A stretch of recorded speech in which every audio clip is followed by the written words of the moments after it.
All right, welcome to Roleplay Cafe, and we are rolling up characters for the game Road to Ruin using the Maze Rats system. Players O'Neill and John. Hello. And I'm Dale, your friendly neighborhood DM. Dun, dun, dun. Torch. See what we're gonna get here. No. Oh, that's useful. For some odd reason, I like this number 6 category every time I roll here. I don't know. I don't know why. Wait a minute, I already got that one. I don't need 2 sets of them. Whatever. W played? Yeah, I was like 2. I didn't need 2 vials of acid. I random rolled mine as well, and it's kind of funny. Really? I have animal scent, a tinderbox, a flask of acid, lockpicks, medicine, and one more to roll.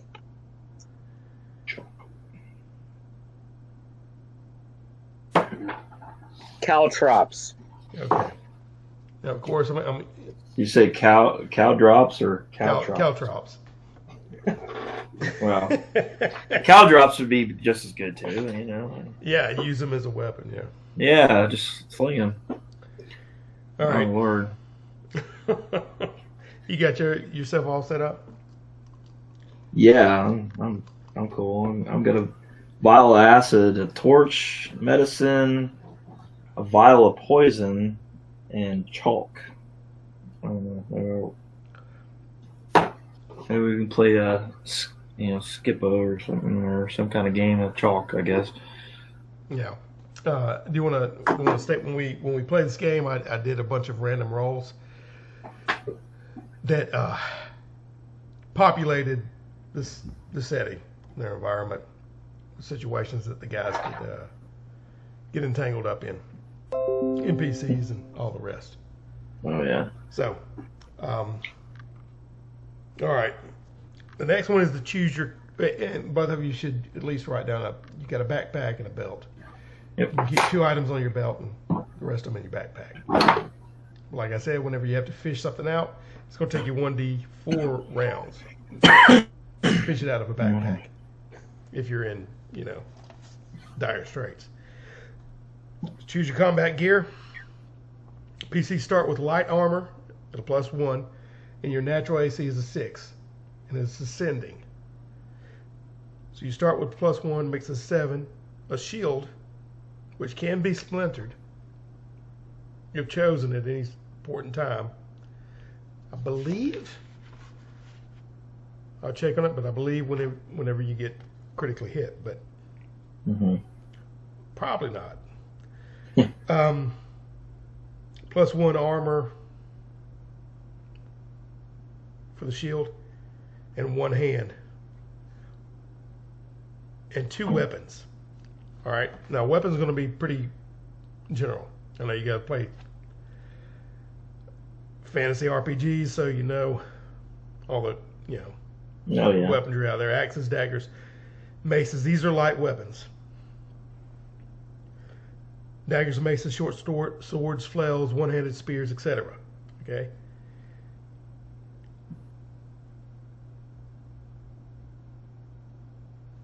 Now, if you have a heavy weapon, it gives you a +1 damage. Not to hit, but damage. And 2 hands. It takes up 2 hands. So basically you'll be dropping the shield. But whenever you splinter that shield, if you ever need to, it'll offset any damage totally that you would take. All right, ranged weapons, which are bows, crossbows, slings, etc. And it takes 2 hands to operate those. Decisions. I swear. So, but you'll get 2 weapons. So choose wisely. Mm. I'm gonna take the shield, the light armor, the dagger, and the crossbow. All right, sounds good. I would have thought you'd have taken the shield. I was betting on it. So, Not that I'll be using it quite as aggressively as I was before. yeah, that was. Yeah, we'll have to get back to that someday. Well, But your AC, John, is with the shield too is 8 standard. hmm Oh yeah. I think I'll live a little dangerously here, so I'm gonna take a two-handed weapon. Okay, and I should ask you, O'Neill, what did you take as far as your starting feature? Did you take the +1 or the spell slot or? I took the +1 attack bonus. Gotcha. So it looks like we got a fighter and a thief doing this. Sounds like a movie. Mm-hmm. The Fighter and the Thief. Yeah, cloak and dagger. Yeah. We're going to get to, if you've chosen your combat gear, we'll go to 6, which is going to do this roll or create appearances. So do you both see the little, the choices there? Mm-hmm. Yeah. So sometimes well, in real life we can't choose how we look. Well, I guess I am the glamorous rogue. Is the glamorous rogue. The glamorous rogue. Oh, Buttercup. Yeah, you can if you roll that just for S and G, we can see where it comes out. So like I said, 1, 2, 3, 4, 5, 6, and then you roll 6 again and see what word kind of. Well, you can't really mix around a 3 and a 3. I got a nice chiseled appearance. Oh. Oh, so you're glamorous, gorgeous. Or gorgeous. Never mind. Okay. Either you're way, gorgeous. it He's sounds about the same. He's gorgeous, baby. He's gorgeous, You're gorgeous. baby. All right. And what'd you say, O'Neill? What are you looking like? Chiseled. Chiseled. There you go. Chiseled. I got Chiseled. chiseled. I rolled for that one too. All right. Roll or create a physical detail. Oh.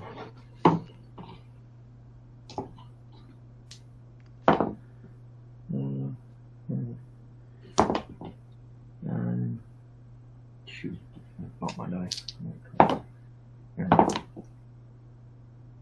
Let's see. Mutton chops. Do it. 2. Button chops. There you go. We're like, yeah, baby. What's up? Yeah, And I am dark skinned. All right. There you go. He's the dark skinned. What was that? He's exotic. Exotic. He's exotic. Gorgeous. He's gorgeous, baby. He's gorgeous. God, you guys threw me off now. I can't remember which dice I rolled first. Gosh dang it. I don't like you guys no more. Well, it's battle scars. You got battle scars? Sweet. Battle- Sweet. Chiseled with battle scars. All right. It'd probably be the best rolls I'll get all night. Now this roll, this number 8 roll, is for background. All right. It doesn't have any mechanical,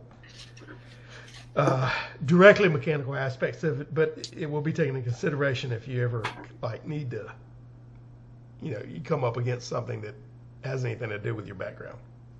I may give you an advantage for it or whatever. Cool.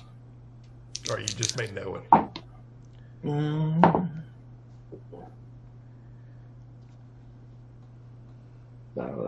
Squirrel. Cool. We'll go a blackmailer. There you That's go. what I rolled up, huh? And I got alchemist. Well, that kind of works out for you. There you He's go. good. And at least now we know where all the acid keeps coming from. Oh, There you go. And you poison your daggers or whatever else. I see how it is. You're just like this, like sexy meth dealer now. That's what you are. All right. We got to roll or create clothing. So.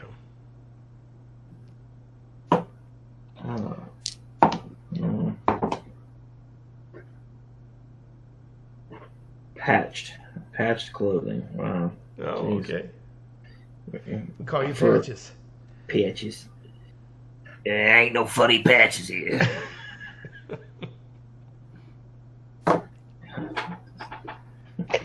And I am in formal attire. Dude, seriously. Nice. It was like Scarface over here. All right. Roll or create personality.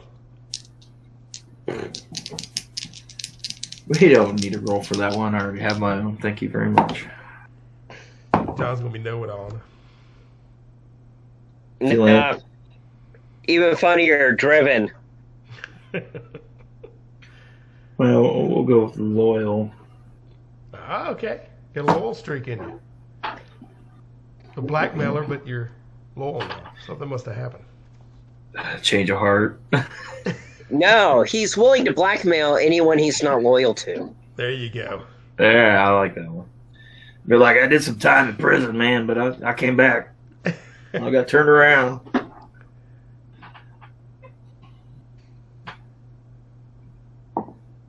Oh, and that's kind of funny.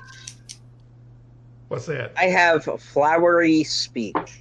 Oh, really? That's working out. I am driven, formal, gorgeous, with dark skin Wait, you sound like and Ricardo. flowery speech. Yeah, flowery speech is on number 11, O'Neill. So you got to roll for that one too. Mannerism. Are you like Ricardo Montalban or something? I swear. It's coming out pretty good, though. Yeah. It makes sense. Well, it does. Oh, well, that doesn't. Well, mine I got talks to self. I do that a lot anyway, so I guess that's. I guess there you go. that's not a stretch for me to do. Oh. And if that's the joys of having high functioning autism, people. I swear. Okay, record name, level, and XP. Of course, your level is 1 and your XP is 0 currently. But your name, that, you want me to roll random on that? Get one of your random tables or choose? I got table I'll roll tables here. random. Let's have some fun with it. Yeah. Yeah. Well, That's yeah. what Let's I'm roll. saying. Let's roll random on that one. Okay, are you a male or female? Want to go even odd? Well, I don't know about John here. God, you never know. He could be female for all I know right now. Well, I got the table fables on both the female names and male names. So. I'll stick with male. Okay. Now, Yeah, you have to female. roll, sorry, it's a D100. So 2D10s if you got them. Or I can roll it if you need it. Oh, I got it. I got my bag of holdings. Snazzy new dice tray. Yeah, I know. That dice tray is coming in handy. It is coming in handy. I think so. Somebody didn't steal my dice because we played D&D last Sunday with me and the oldest, so. Which I seem to be missing a D10. Thank you very much, kiddo. Well, Let's roll it twice. alright, here we go. Come on now. Oh, I missed one of my rune dice. That's all. Alright. Did it roll it twice? Yeah, sure. Oh, well, let's see. I got my percentile. I got a 20 and I got a 29. 29. All right. That's a hard one to pronounce. FAQUAL. That's right there.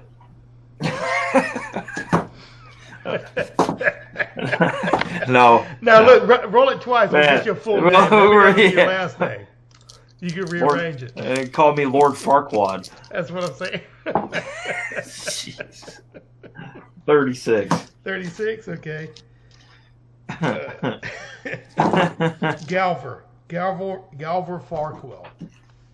Galver Farquell. J-R. And this book looks to have a different name generator, but I did it through the random way that they do, and it's a Ryan Fisk. Oh, what he just rolled? Yeah, you're right. No, what I just rolled. Ryan Fisk. Well, let me take those numbers and let's redo your name on this book. I forgot to have the character sheets like that. Male names. Just roll 2d6 if you want to.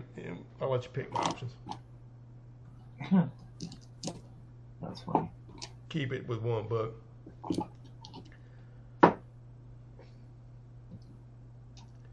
Six, 3.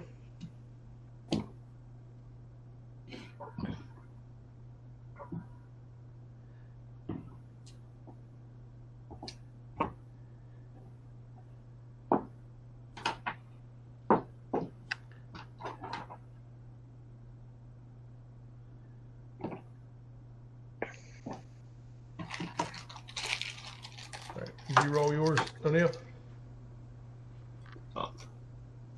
What am I rolling again? Well, I'm just saying we can do it from this book here because it does have name charts in the back of it. Oh, I'm happy content with the Okay. one. Galver Farquell. All right. Galver Farquell. All right. I can live with that one. And what was your name, John? Ryan Fisk. Ryan Fisk. Dude, you sound like a gangster, dude. Yeah, Ryan Fisk. All right.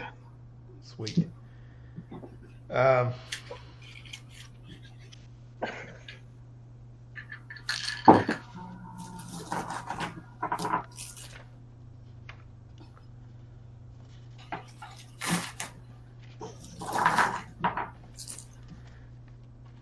Okay. All right, that's how we're starting. You got patched up clothing. Ryan Fisk is quite Sharp dress man. Yeah. Indeed. Indeed-o. I keep trying to convince you to get better clothes. It's just not happening. I'll even help you out, man. I'm a penny pincher.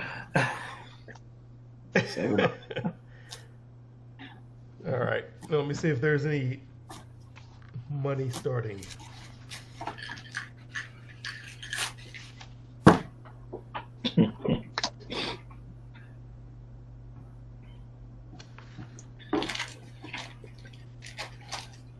All right.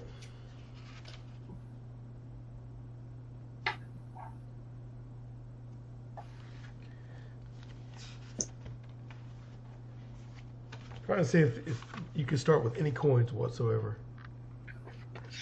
I don't see anything right here.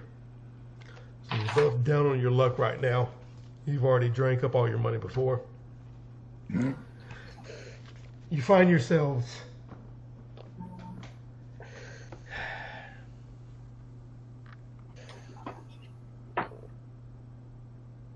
trying to get. Now I'm gonna give you some ponies, all right?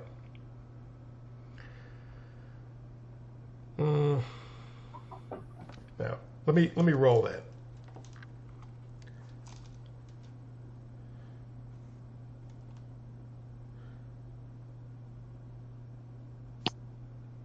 Better yet. All right. Sorry, I misspoke. All right. The upper part, 4 through 6, isn't ponies, and 1 through 3 was. So you're out of luck. You're on foot. You're walking in a forest, a swampy forest, toward hopefully the next town. There's a road that kind of cuts through, even though the road is a little bit difficult. And oftentimes,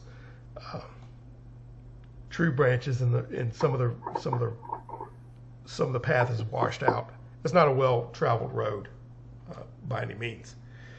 Yet it's not totally overgrown either. It's in this early summer time of year, so it's a little bit hot and sweltering. Mosquitoes are all sucking your juices out, and it is midday.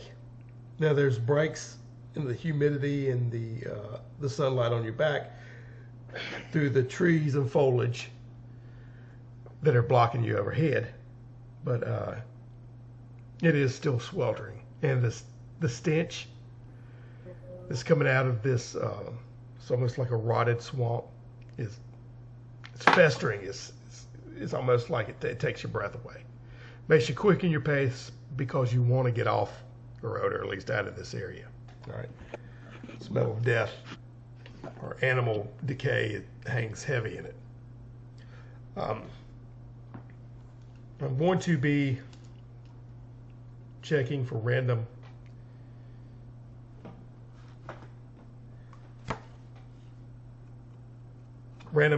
encounters along the way, as I stated earlier. So, whereas some games don't have them, this is definitely built on them. It's the engine that drives it.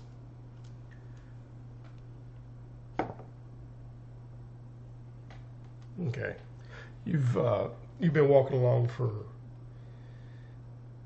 quite a ways now. Could be about 45 minutes or so. You've been in the forest for a while. It's starting to thin out now, and you can see up the ridge, almost like on a little rise in a hill that goes up and gets craggy and rocky, and you see beyond that tendrils of smoke coming up, and the sides of it looks to be a ruined castle or town or villages, and you can hear almost the sounds of, and you can see the people milling around up there, and over to the side you see a wagon pulling up, horse-drawn wagon pulling up to the right of you, going up the hill on the main road that leads down into the same forest, but over to the side. Y'all cut through more or less a scouting path to get where you were, but it's loaded down with something. There's some tarps over the back, and it's heading toward the city. Now,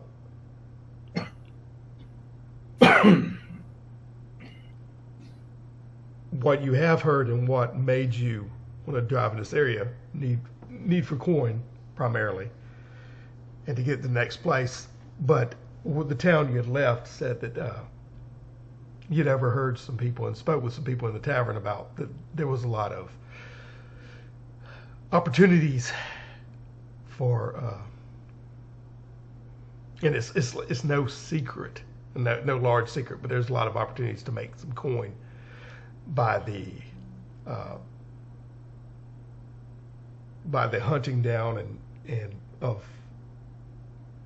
creatures, of monsters, and that there is a wizard in town, is what they call him, that will pay nicely for those carcasses and various things.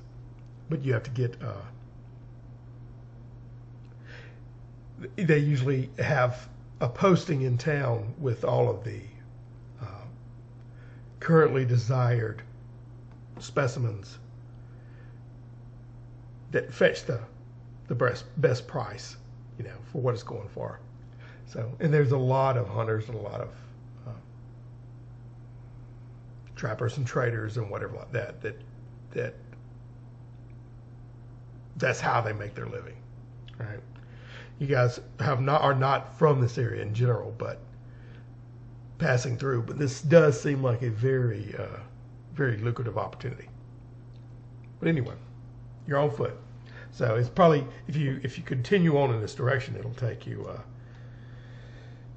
probably about 20 minutes to get up that rise to the hill, and your stomachs are growling. Currently got a little bit of hardtack, a biscuit or two. That's all you've had in the last 2 days travel. So what say you? Need to hurry up. I'm hungry. This damn stinky swamp. All right. As you approach the gate, you see 2 sentries at the post.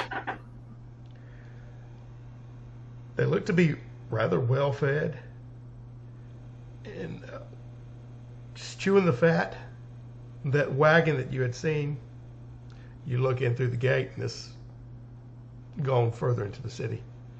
And it's like the remnants of a gate. It's still workable as a gate, but it's not like you couldn't just go to the left and hoist somebody over, give them a leg up and go over the wall because it's so low.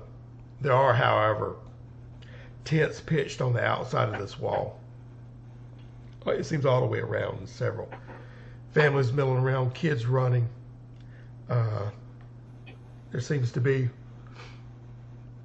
the sun's out today, but the clouds are, it's cloudy like there had been a rain that's gone off from there. So it rained on this hill, and you see the broken black clouds, and it's just dispersing and heading off. But there's a little mud, a little bit of mud. They're standing around in, and the kids are running around. They're muddied up, throwing mud back and forth. And they run into. Okay, what do you guys? What was your character's name again? Both of you. Galver. Galver. And what was yours, John? You on mute? Orion. Yeah. Orion. Yeah. Not looking where they're going, they're bumping to Orion. And I transfer a little bit of mud from them onto you. And they spin off, playing chase or something like that. Now, John, your mic's still muted. The guard looks at you and says, "What's your business?" He straightens himself up. I pick myself up from the kids bumping into me. They knock me back a little. Okay. Not the strongest fellow in the world. Dusting off some of the muck. Looking down at my clothes like, what were these kids thinking? Yeah. I look at him and say, I have business with the wizard. I'm an alchemist. You and everybody Oh, else. bro. The wizard's in there. Be sure that you keep in good humor, and don't go messing around where you don't need to. Don't cause any ruckus. He mumbles some different things, but Of course, fine sir. yeah. And do you need to know where to go, or who to talk to? It looks like you're new around here, and he's eyeballing your get up, your fancy duds, and he kind of glances over at Galver. He swings his sword well, and that's what I pay him for. A bodyguard. You must be rich. You wouldn't mind sharing a little bit of that wealth, would you? And he holds his hand out. And Does he have a pouch? Yeah, he does. He does. Well, I'm going to try something really foolish and stupid. Okay. I'm going to try to slip a coin out of his pouch and give it back to him. Okay, so you're going to act like you have one in your hand and do a little 52 fake out? All right, let's... now, as far as you gaining advantage on... Which one did you choose as far as your your paths? I am Fingersmith? I am the guy with the sleight of hand. I am a fingersmith. Yeah, fingersmith. Yeah. Yeah, you get advantage on that. Roll 2d10, try to get over a 10. All right? I mean, 2d6. 2d6 2d6. or 2d. Roll 3d6 and choose the two highest. That's for advantage because that's your path. Okay.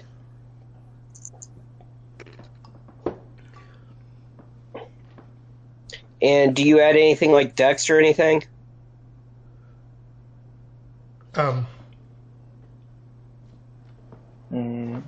Yeah, you add your dexterity.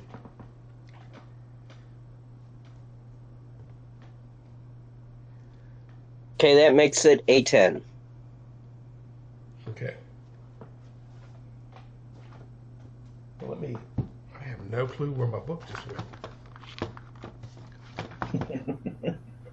Thanks so little. Lost. Oh, there it is. Now, I'm You're going to lost make doubly now. sure on this, okay? It's the first time we're playing this.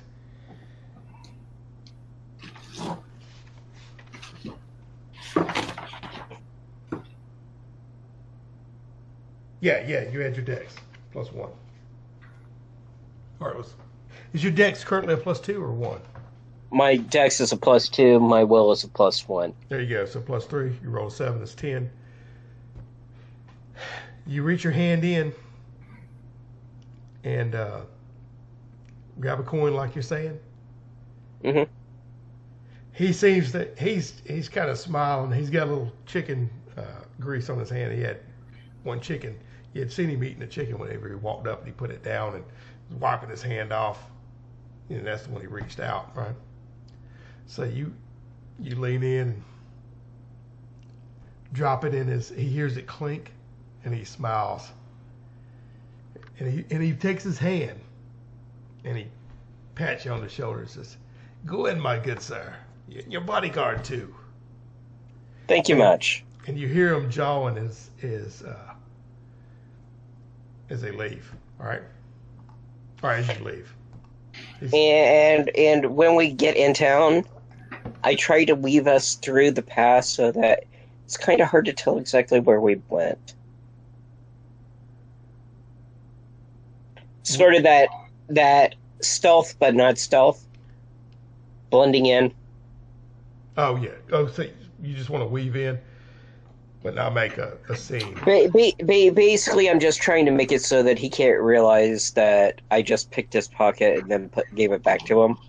Yeah, especially since it was just what you felt. It was a different.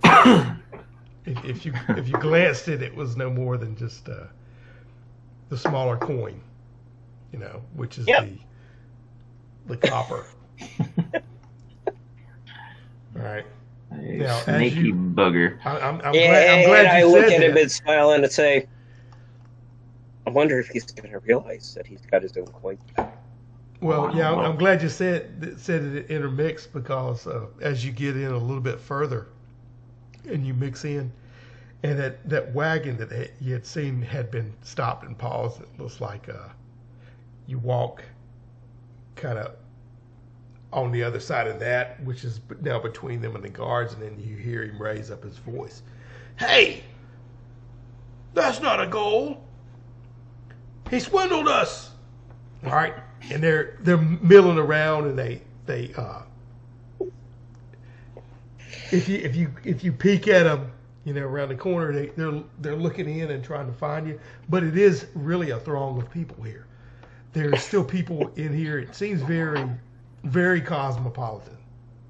There's different. I mean, there's people that are really from all over the place. There's different shops set up. This is a trading post like crazy. Now, when you're in here, and it's a fairly big. It was a fairly big area with almost the castle walls, and a lot of them, especially that front section, are like torn down.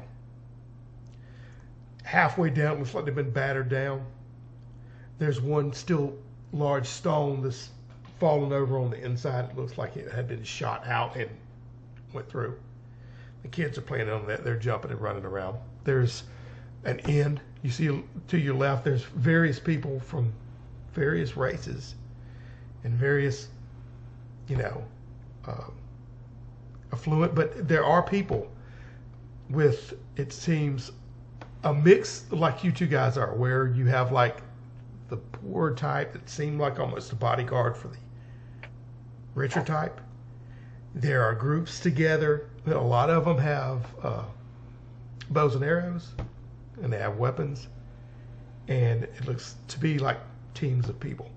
All right, there is a tower over to the north, the keep, which goes slightly up. There's an incline, and when you're looking up there, even though it smells rancid with a throng of people and all this,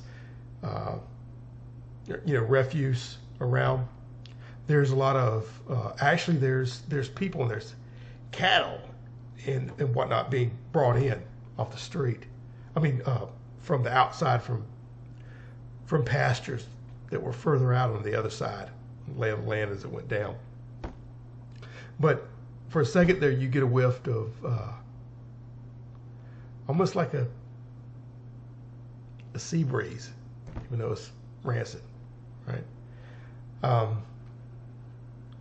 You see right in front of you, there is a tree and has nothing, no leaves or anything on it. There is a little fence put up around it, a wooden fence, and a danger sign, half saint, hanging off of it. There seem to be skulls and bones littered around the bottom of it. That's pretty much right in the center, and it's not too far away from the well in the town. There's it's like a round area, and on the inside of the castle walls you have the buildings. A lot of them are wooden, and they're two-tiered buildings, or some of the vendors or whatever like that will keep their storage up top and lower it down and sell from the front of their shops. And there is, like a boy pointed out, an inn over there.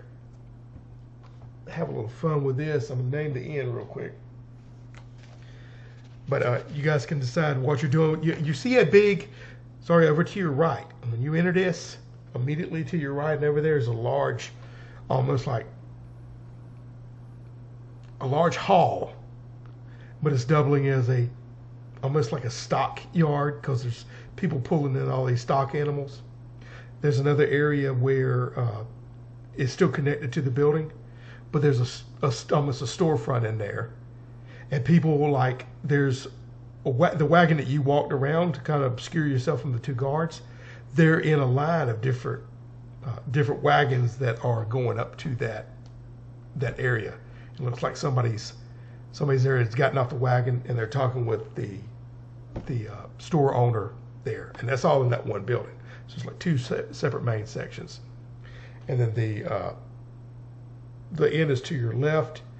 In front of you, ways distance, is the keep. All right, the top of the keep, it goes up for about 4 stories, and you see a little wooden triangular roof, not covering the whole area, but just like a gazebo type roof coming up off the top of the keep, right? And that, like I said, that tree with a little danger sign around it, and then there's a well right there.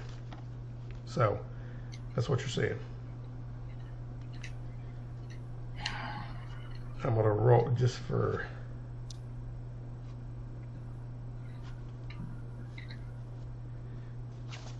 and we're gonna roll this.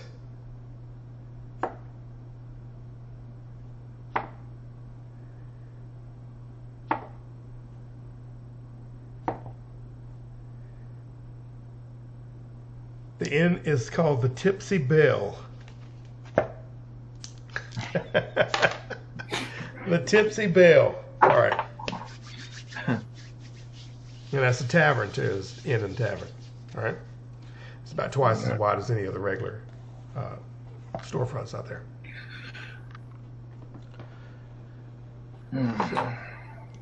All right. Now, your two would-be pursuers have disengaged and gone back to their post. And they had somebody else that came up behind y'all. So there is a post, there is a board posting beside the well. It looks like it has a scroll and hammered in and, you know, things written on it and whatnot. So what are you guys doing?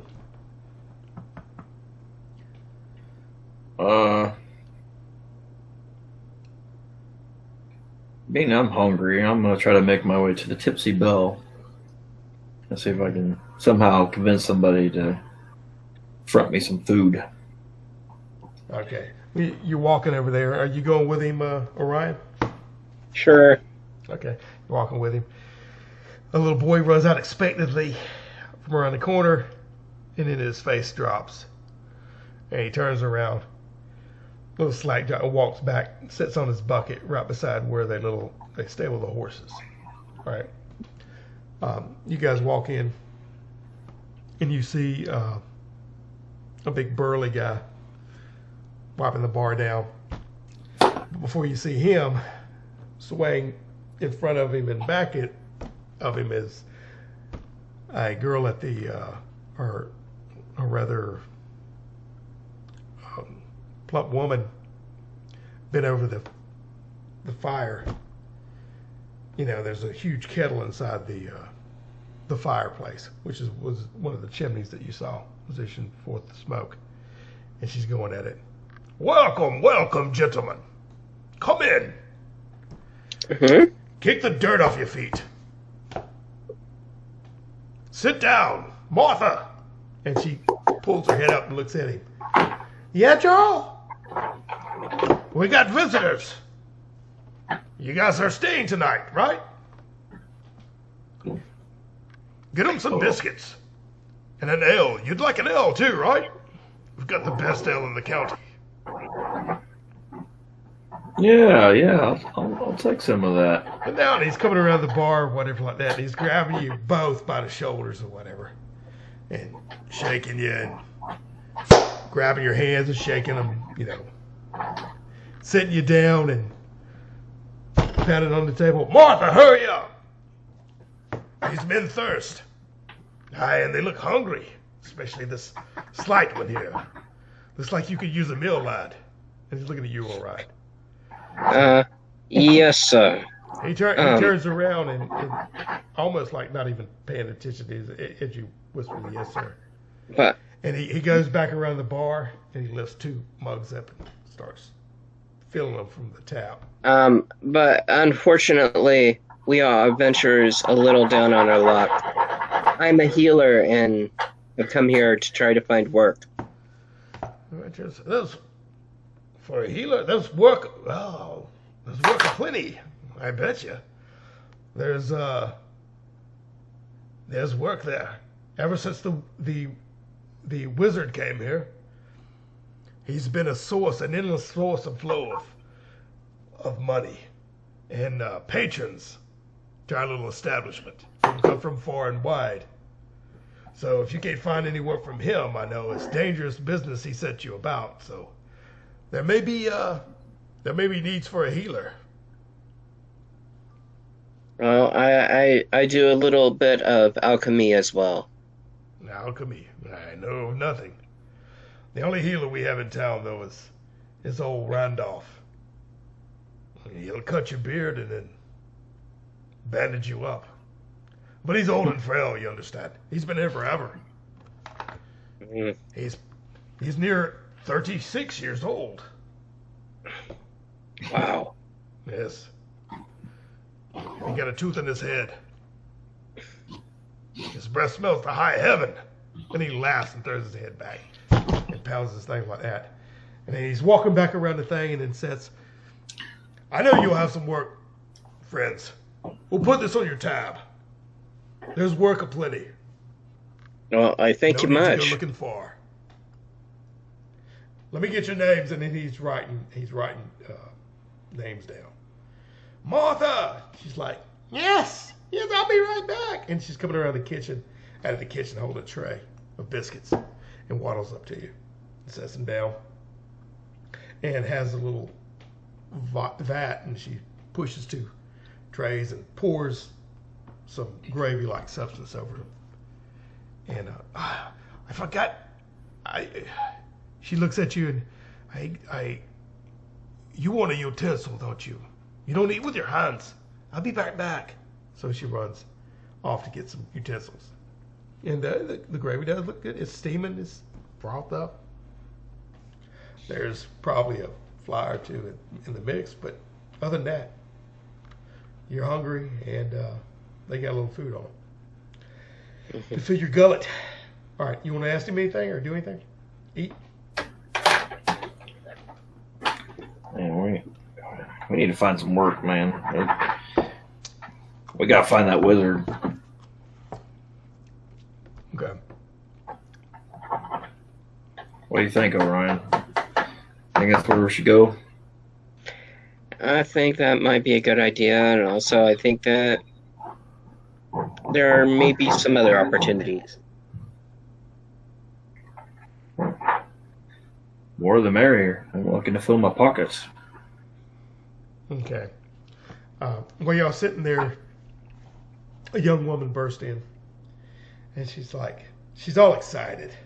And I say, it's a young girl. She's probably 13 years old, redheaded, freckled, and she goes,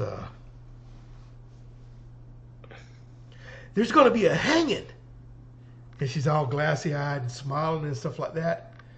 And he's like, "What do you say, girl? There's going to be a hanging. They caught one of those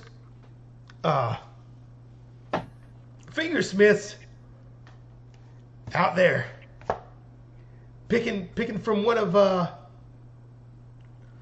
traders, the suppliers to the wizard. You know they can't have that. Come on, see. I'm gonna be late." And then she turns tail and runs out through the door. Right? You hear her pat her off. So he comes around the corner and he's taking his little apron off.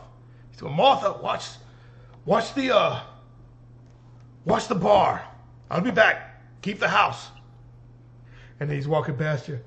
"Are you guys gonna come see the festivities?" Anyway, and he walks past you, not even really looking as he goes out the door. So your gravy and everything is sitting there, and your biscuits. Y'all gonna finish that up? I'm definitely rather eating than seeing the festivities. Oh Hey, God, it's a big. As you're sitting there eating, you hear everybody get quiet for a minute outside because you'll hear the tinking of the blacksmith and horses moving around and kids running, and it's just a gaggle, you know. And then everything got quiet for a little bit, and then there's a big boom and a hooray, and then clapping and everything. And pretty soon after that, he's walking back in and clapping his hands, and comes out, "Oh, that was a good one." And he walks in and starts putting his apron back on. The girl's right. He's staying there. He's still kicking. Left a pile on the ground. But I gotta get back to work. And he's going scrubbing. It's like, "Good food, boys." Excellent. Yeah. Excellent food. Okay. Y'all about wrapped up now. You've been sitting there for 30 minutes or so. And she's coming out and she says, "I got the rooms ready." He's like, "Boy, she's got your rooms ready. You want me to put it on your tab? You're good for it, aren't you?" Yes, sir. Yes, sir. You better Yes, be. sir. Y'all Yes, she'll be sir. swinging like the other. Oh, And then he no. laughs. No, we're honest men, sir. Well, if you be needing work, go outside there and check the post, or go Go see what they got at the wizard's compound. Or perhaps, I don't know. You said you were a healer? A bit of a healer. Yeah, see if anybody needs your services. I'm sure he could probably heal your bunions. Yeah. The important thing is you get my coin, you know. All right. So he goes back at it. And some more people coming in, and he's redirected toward them. There was a few other people in there anyway, about 3 that sit there. And they had went out too and saw what was going on. And the lady Martha was trying to rubberneck while it was all going on anyway, trying to look out through the window and stay inside. So that's what's going there. She's got your rooms ready, and she comes by and lets you know that, and then goes back to her pot that was sitting there in the fire and takes a stick from the side of the fireplace and sticks it in there and starts stirring it again. So they're back to business as usual. But she did give you the rooms with the key and the number of the room on it, which you saw where she came down from, which is a stairwell that leads upstairs. Mm-hmm. And I have no intent of going up. Yeah, it's probably until we know 3 how to o'clock. pay. Yeah, it's probably about 3 o'clock. But I mean, she put the keys down. She was kind of in a rush. He told her to get it ready or whatever. She goes, "I got your rooms ready," breathless and walking past, and she had set the like Farmer Hoggett's wife. You know what I'm saying? She sets the keys there and goes off back to what she's doing. So you can either leave the keys there or tell him or return them or whatever. It's about 3 o'clock in the day, 3 to 4 to 5. But you haven't been out in a while to look at the sun. Well, I will take the key, but I have never said I'm taking the room yet. Okay. All right. You got the key in pocket, and there's an understanding between y'all, so do what you must. I'm just... I have seen a fellow hung for potentially less than the cost of a room, so... Yeah. Okay. What you fellas doing? Go back out on the street? Mm-hmm. All right. So where are you going exactly? Well, I'm just kind of curious of what kind of shops they've got. Okay. When you walk outside and you peruse the area, you hear the blacksmith ticking like one thing away. On the other side, to the left of the, like when you come out and stand right in front of, with the end to your back, to your left, you're seeing little stables where the boy was at, and on the other side of that, there's an open area where you hear ting, ting, and the blacksmith is sitting there. There seems to be a Fletcher on the other side. And you can tell by his sign the feather. And there seems to be a lot of people around there getting their arrows worked on and tended and everything else. He's in high cotton, as they say. So there's a lot of archers out there. But that's looking across the area. Now you do see, what catches your eyes, you do see the tree that had that was pinned off. It has a body hanging from it, from one of the limbs. Mm-hmm. All right. It's still swaying. Now, there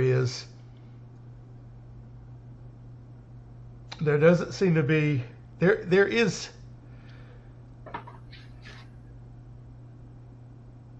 an alchemist.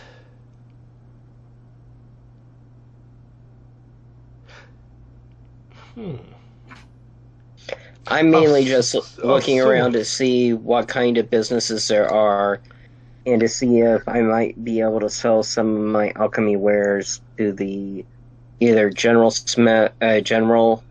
shop or if there's some sort of physician. Yeah, that's what I'm saying. Right on the other side of the Fletcher, there is I'm trying to say this right, but it's a place where people bring their beast and have them eviscerated and the parts taken out of. So, and that's pretty much open. That's how you're noticing it. Like, Oh, a butcher. yeah, the carcasses are there, but it doesn't seem to be like an edible thing. So one of the wagons is pulled up and they have taken, dumped the body out of it, which seems to be a strange beast, and they're going about trying to take the glands out and do various other things. Even though it looks very, it's not very clean or professional in any way. It's very much a hack and slash shop. So, but you see writings and whatnot on there that of the magical components and alchemy. You recognize that from your alchemy days. So they're taking components basically and out of these subjects. Some of them aren't even dealing with that. They're just going right up to the door. But there is, like I said, there's the flesher there. There's a tanner. Basically, there's a general store, and that's to the right after you come out of that end. Just general wares. Well, what are they particularly looking for? And would I happen to have anything related? I do have animal scent and the acid as listed items. Oh, you can go up there and talk to them. I mean, that's across the way. You can see it through the throng of people. So, and you had walked up on the steps, so you got a little bit of a height advantage to look across there and see what's going on. And the signs are all colorful, but the only one that is colorful in the whole area, because it's very bland and it's like that part in Monty Python where he said, "Bring out your dead."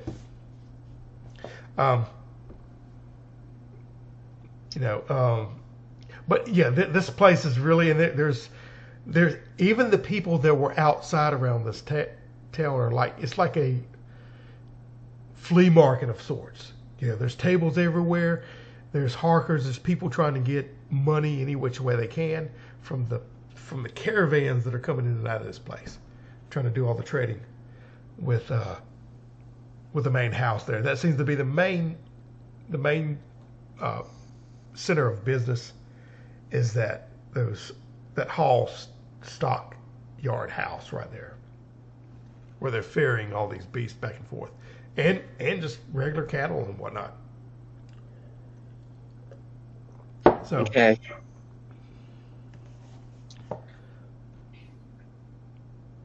Well, I head right over. Okay. No sense in hemming and hawing. As you're walking over there, you hear a crack, and it's a sickening crack and a plump. As you turn to the left, and you see the man that was hanging there, and he was a man that looked like been half stoned,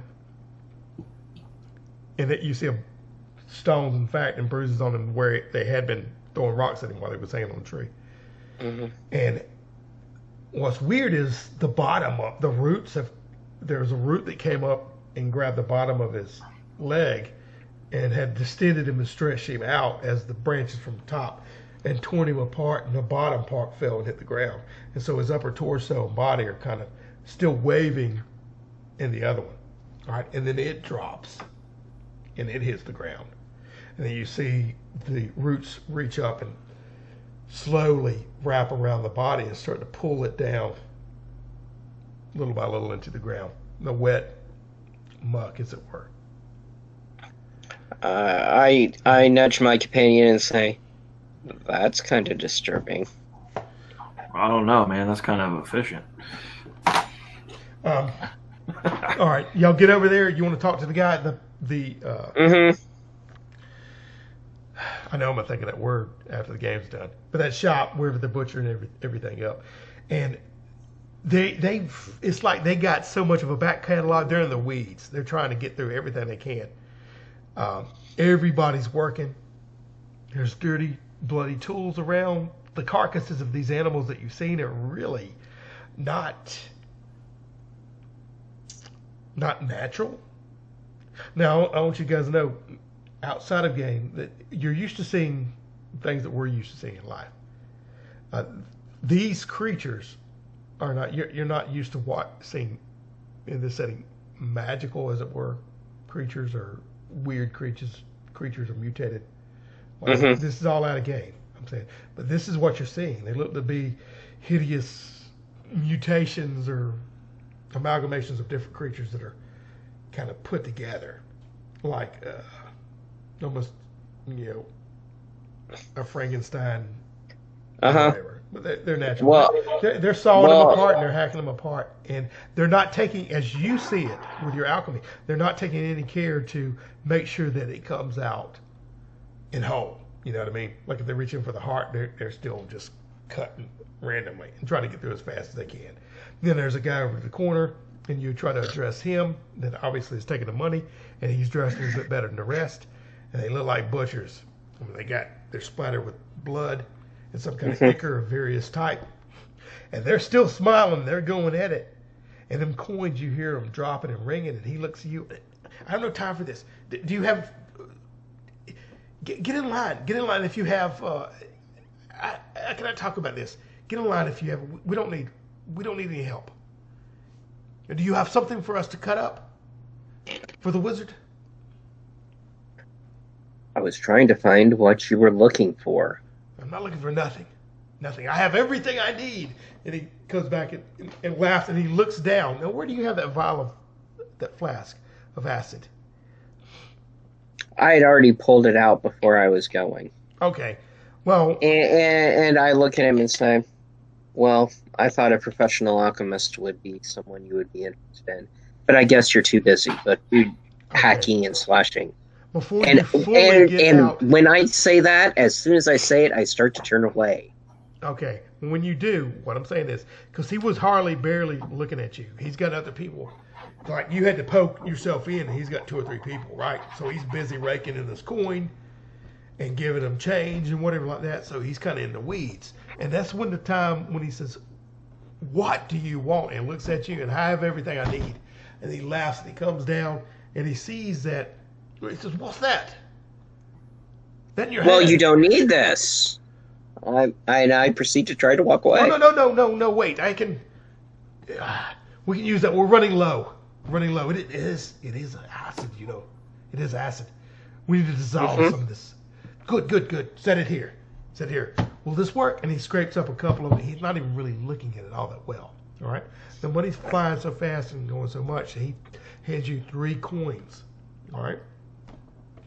It's a 2 silver and a copper, and he drops it in your hand. And he's already reaching to grab it. And what is the standard price for that vial? Okay. You're getting a little bit...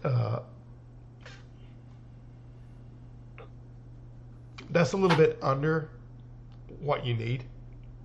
And with that, the vial goes back, the coins go back down. I am not a cheap labor. And I turn around and he looks at it. He looks at it like, what? And then he goes... How did that get in there? And he takes out the copper coin, and then he pulls in another silver, which is very adequate, a little bit more. And then he hands it back to you. Take this. And a mistake. We're busy here. We're busy men. You are too, it seems. So go about your business. Thank you, my friend. And he starts grabbing in all the coins and cycling out with the other guys. A lot of milling around there. It's hard to get bustled through there. You're probably getting rubbed and everything else along the way. So, in other words,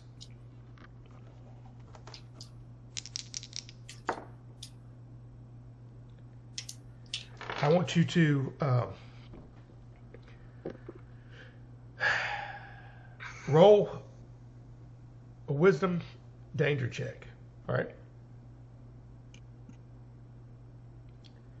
And see, that's 2D6.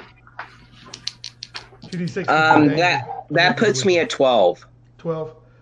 All right. A modified 12. That's when you notice you had turn around, right, and you're putting the money in there, and the kids that are running through were bouncing around you, and you catch them trying to lift some coinage out of your pocket. You catch him by the wrist. All right, one of the kids.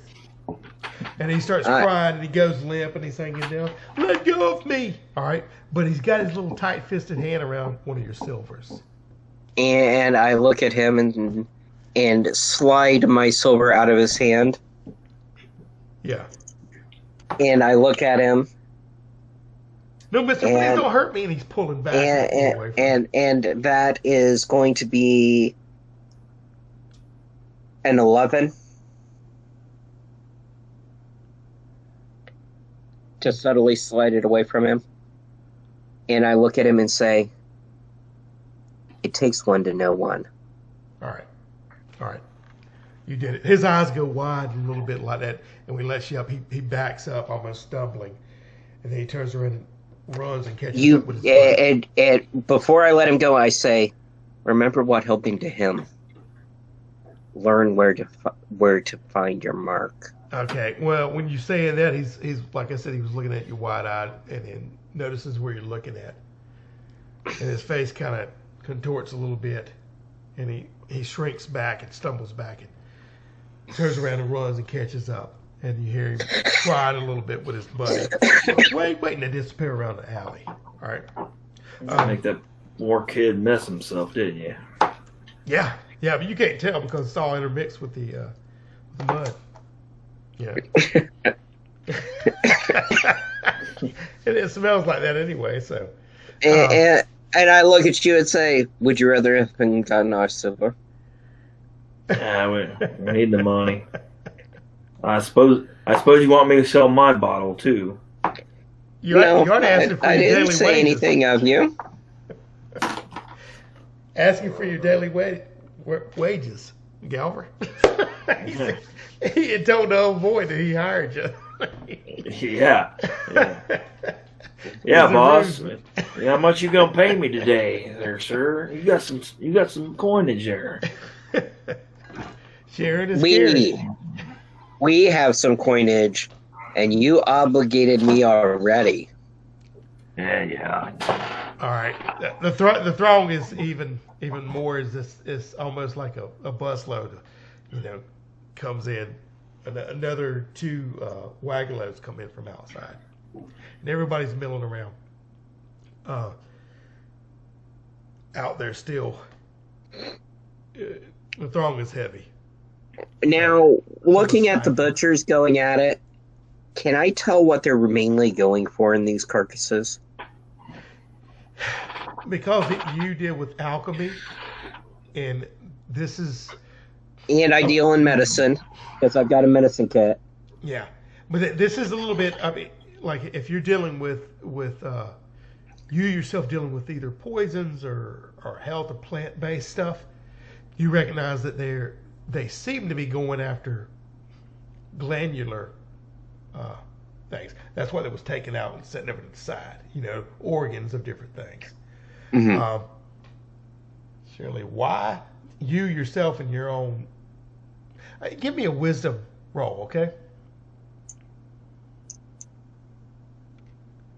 Well, I'm not rolling so hot at the moment. That's a total of 5.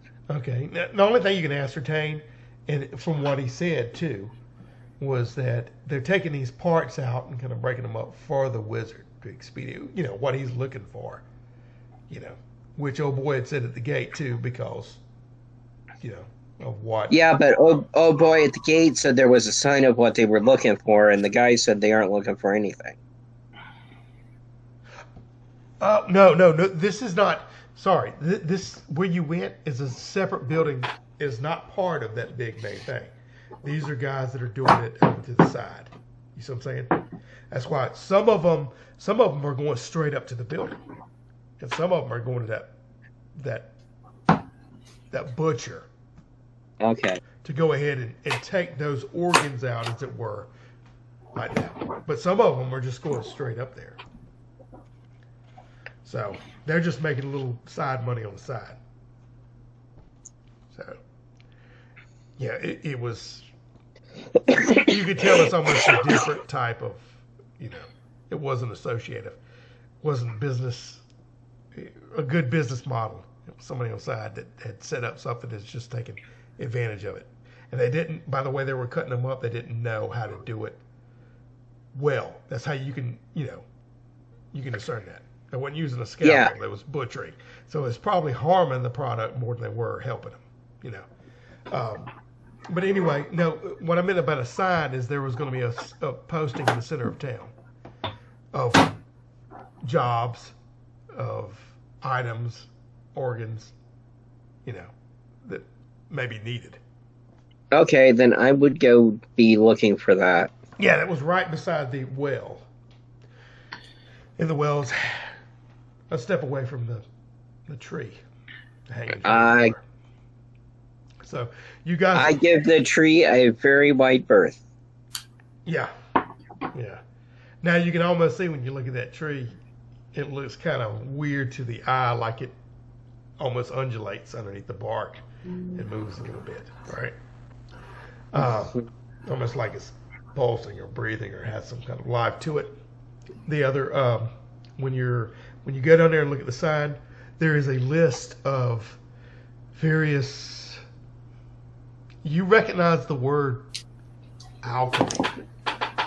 Now, you yourself are quite the learned man. What's your wisdom,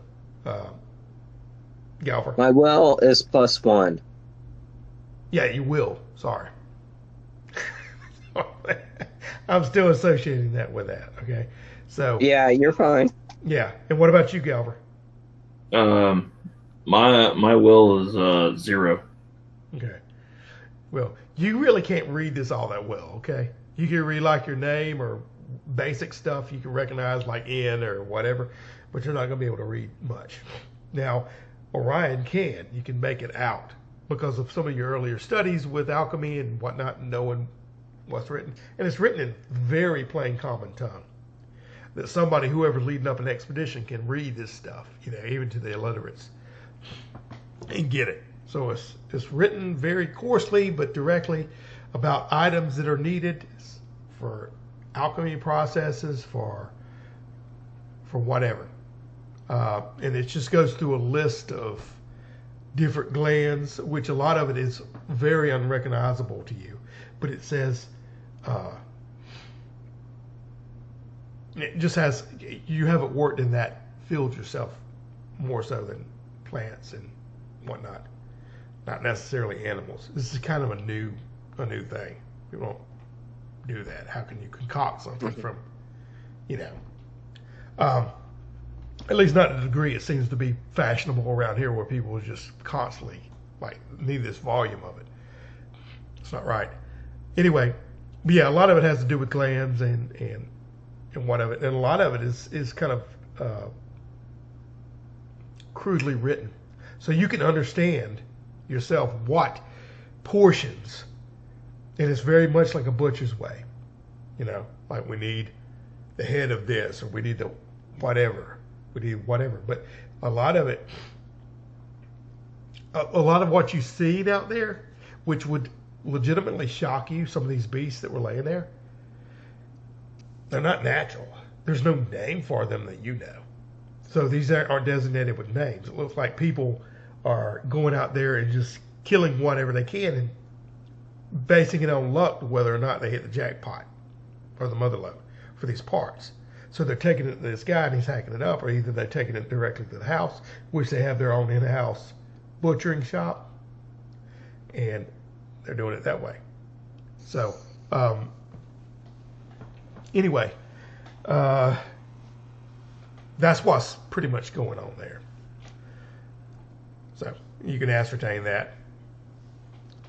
And there's a throng of people. Now, it's about 30 more minutes later. It's about 4:30 in the evening. Now it is summertime, so the day's a little bit longer. So you got a few hours before nightfall hits.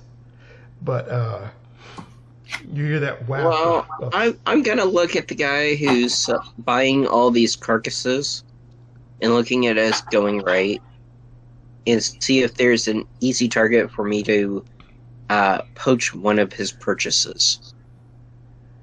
Okay. Now what he's doing is he's still leaving the carcass with the with the person who brought him.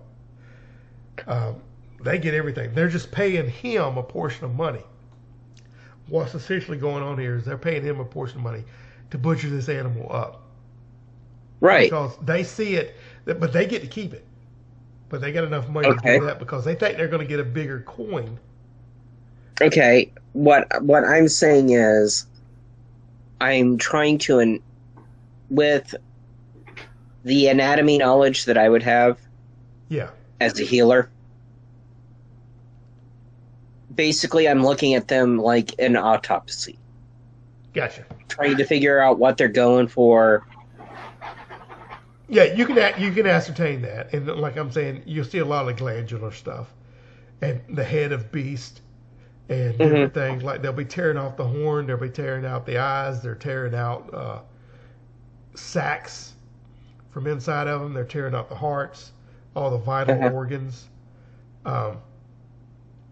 Basically, yeah, they're just gutting them, and mainly keeping the guts and keeping a lot of symbolic stuff. There's also a lot of people that are around there that have necklaces, and they've arrayed their armor and whatever they have, whether it's leather or whatever else, with pieces of various, you could tell, pieces of beasts. And some of them, even pieces of the armor plating, are, you start to notice, are from maybe different types of beasts or animals. Or some of them even look like shell, like insect or whatever, you know. So it's very cosmopolitan and very weird. You can tell, the longer you're here, the more you can recognize the people that are actively participating in going out there and getting these beasts and bringing them back. They're still the unsellable, unusable parts, as it were. They're still wanting to. It's become quite custom to array yourself with your keels to show just how, you know. Right. I get that, but I'm basically looking to try to poach some competition. Okay. Because apparently they've got a long line. Yeah. Yeah. Oh, you can work your way through and get whatever you want. Now, I mean, a lot of the wagons, though, there's, like I said, it's groups of people. So they're very covetous about anybody approaching. You know what I mean? So it doesn't seem to be like an independent hunter. It's like a team of hunters and the guy over them. And, you know, they'll have these wagon tarp down and they dump them out. So they're very well guarded. But you can either take... Okay, here's a better question. Yeah. Are any of them injured? Yes, you do see injuries. In fact, you see several injuries. And people sitting over the side, or people slumped in the wagons themselves on top of the carcasses and whatever they got. And trying to rudimentary bandage themselves and whatever like that. The guy that you do notice on the other side of that too, to the right of that shop, the butcher shop, is another little shop, and there's white poles out front coming down, and there's red bandages wrapped all the way down them. And it says barber across the top, right? And you hear barber, butcher, and medic all in one house. There you go. So he's you hear some screams coming from the inside and whatever. I try to go up to like that too at his place. I try to go to one of the further back, smaller companies that has someone who's injured. Okay. Offer as a medic. They eagerly accept. First, I mean, he looks at you and goes, "A medic?" He doesn't understand this, but you say it in a term that he does, and it crosses over. Healer. Healer. Yeah. Healer, yeah. And he looks back, and he starts counting out his coins. He goes, "Take care of my men. Men, okay. Let him at you." I mean, when you're getting up there, you don't have no bandages, you don't have no antiseptic, or I've got a healer's kit. Okay, you do? Fantastic. It's full of leeches or something? God only knows. Yeah, tell me about it. But you set to work on them, and he's giving you 3 gold coins to do this, and they're like 7 men. Some of them brush you away because it's like a mainly like the egotistical thing that they don't need any help, or it's just a flesh wound, that type of thing. You do happen to, whenever they get their stern look from their little taskmaster, they go ahead and accept you. Well, when he starts pulling over multiple gold, I basically get my cohort in crime to go and get another couple healers kits because I've only got 3 uses. Gotcha. Okay, well, there's 7 guys in his little party. If you want to run and do that, Galfer? I have no idea how much a healer's kit would be, but it would be a good idea to know. Yeah. Well, I mean, we're going to pay just you're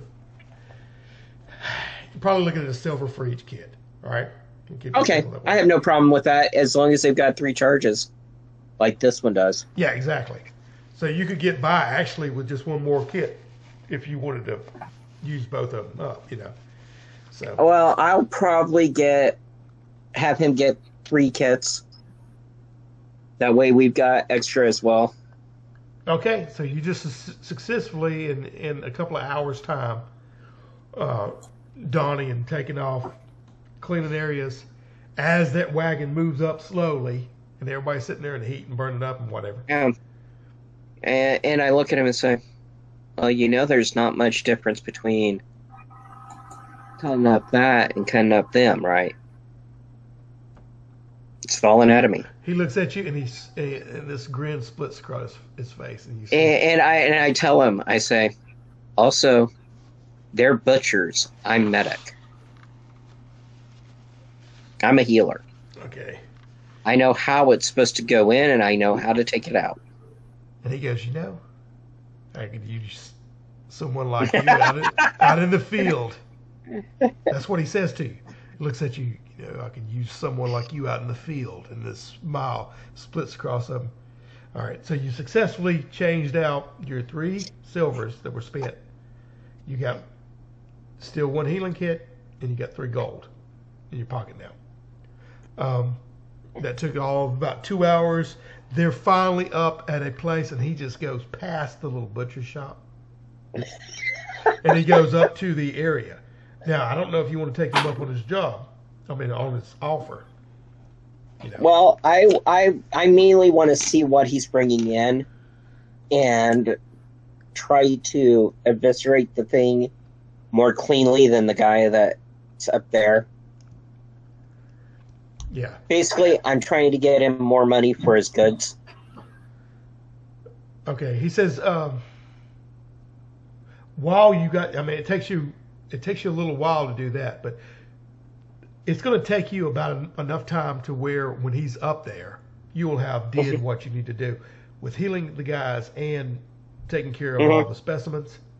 And it is a strange array of specimens that you're working on. It's really mind-boggling. And I'm making a few mental notes too to write down later. Yeah, exactly. You're getting some hand-on experience of the way these things are constructed. Now, when he looks at you though, and he says, "My name's Merrick," and he shakes your hand, and he's wanting to know if you're going to come along with him, if you're going to take his offer. Right now we've got a place in town, but let me think about it. I'm mainly just trying to figure out what's going on in town. We just got here. He says, "Hey, quick! We'll be gone in the morning out for another hunting." Okay. All right. We're staying at the what did I say that thing was? The something bell? He motions toward the same inn Tipsy that Bell. You're staying Tipsy at. Bell. The Tipsy Bell. We're staying at the Tipsy Bell. Think quick. I could use you. And your friend too. Okay. He says, if you need some work now, you can help us offload these carcasses, this thing to the wizard. I'll take good care I'm of just it. curious if they make more money because of the way I cut it rather than the butcher. Yeah, this is what I'm going to get to. If you Galver and he's mentioning toward Galver, are you doing that with him? He's offering you to go along with the ride. Okay. I mean, are you doing it, Galver? O'Neill? Mm, I mean, he says it offhandedly to like you, and he sees you standing there on the side. You know, like y'all two are tied. He's taking you as the bodyguard, so it's like one package. aye, man. Wherever he goes, I go. Man, that's Well, That's good. I like to hear that. And then he taps you on there or whatever like that. And by that time, y'all are up there, and he's going, "Help us offload these carcasses and the product." And he turns around to the main window, which looks better and more official and whatever than that slop shops back there, right? So you're dealing with that. We'll take the bio break in a second. And when he does that, he turns around in amazement because as they are reviewing it and looking at the product, now y'all are off selling it, and the wagon moves away, and he's still there waiting on his money. He will come back to you, Orion, splitting his grin, and he flips another gold piece at you, thumbs it in the air. And this will be later, I guess, when you're at the hotel, when he's coming to the hotel, and he walks up to the table. He said, "You did me a good turn." She said, "The way you cut those things, you didn't butcher them up." told you I wouldn't. Gave me some extra coin. Yeah, indeed. If you fellas come along, this will be good for all of us. And he pounds it like that and throws back an ale and drinks it. All right. Speaking of ale, we'll take a bio break right now Okay. and come back.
Hello.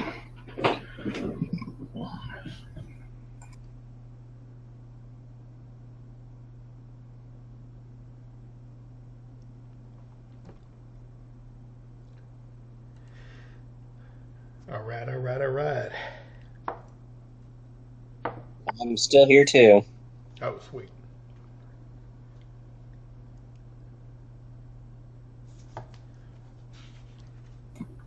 Yes. All right.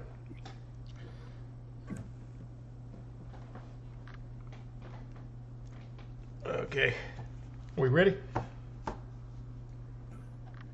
Sure. All right. All right. Sneaking in a bite to eat. Oh, that's fine. It gave me time to randomly roll up some baddies to put on some more baddies to put on the chart. Random encounter chart. All right.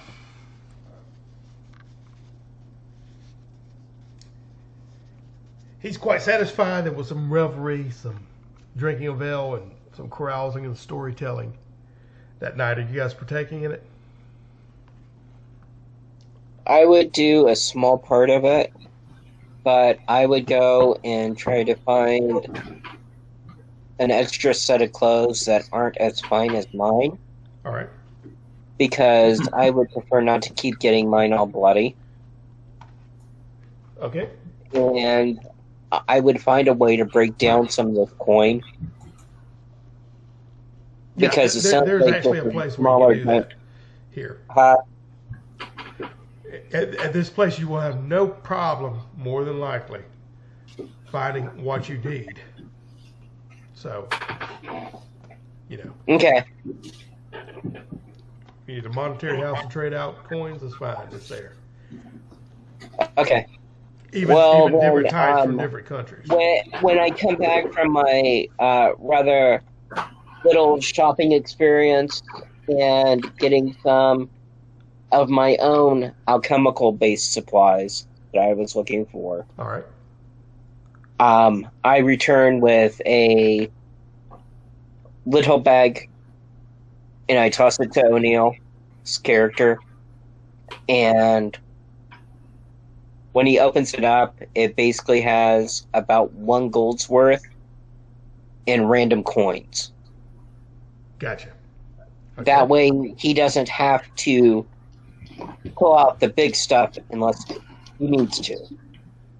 Now, if you spend a little bit of time, you're going to find, which we'll say this because y'all still had, it was about 7 o'clock in the evening when you wrapped up with him. 7:30 or so when he threw you the corn, and there's still plentiful people still out there trading. People stand out there later than it needs to be. Throngs of people. So you were able to get a very good price on everything you found. Okay. So take off. If you take off 2 gold for everything you need, I'm thinking you get the alchemical price. And that's a guesstimate. I don't know how much volume you got. Does that seem fair? Well, I got rid of the acid, and I don't know how many things we could put in a backpack, or how many slots you would take for alchemical supplies. I figured it would be like a medicine kit. Well, I mean, with the backpack, it just says do it as what reasonably can be put in a backpack. You know, so I mean, in general, you can kind of put it in there. I don't know how big the kit would be, but we could just look at it like a regular size medical kit you purchase nowadays. You know, Okay. I'm not going to keep it like some kind of humongous chest. I wasn't trying for a full lab. I was just trying something Yeah. like I can mix a little bit of flash powder or something like that. Yeah, exactly. I'm saying you found everything you need, because that kind of stuff is plentiful around the area. About 2 gold. You gave him 1 gold. You got a gold left because you took those 3 that you had gotten and bought supplies with them. Plus, you got that extra repair kit, medic kit. All right. So when you come back there, they're all in revelry, and you toss that to him.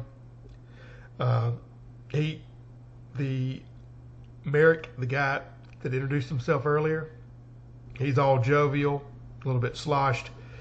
He does a little quick dance with you as he's passing through, grabs you, and then he goes to the next person, laughing. And you do the obligatory, response just to appease him and then break off from him, like you said.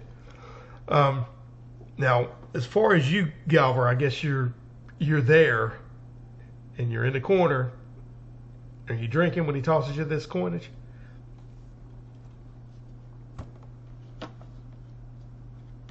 Heavily. All right, as I suspected. So you smile because you got more loot to boot, Anyway, they keep it flowing. I guess you're going up to turn in, Orion, after it goes, because it's going to Oh, be... yeah. Yeah. Trying to clean up, turn in. All right. Now, when you turn in, you hear in the morning on your door. All right.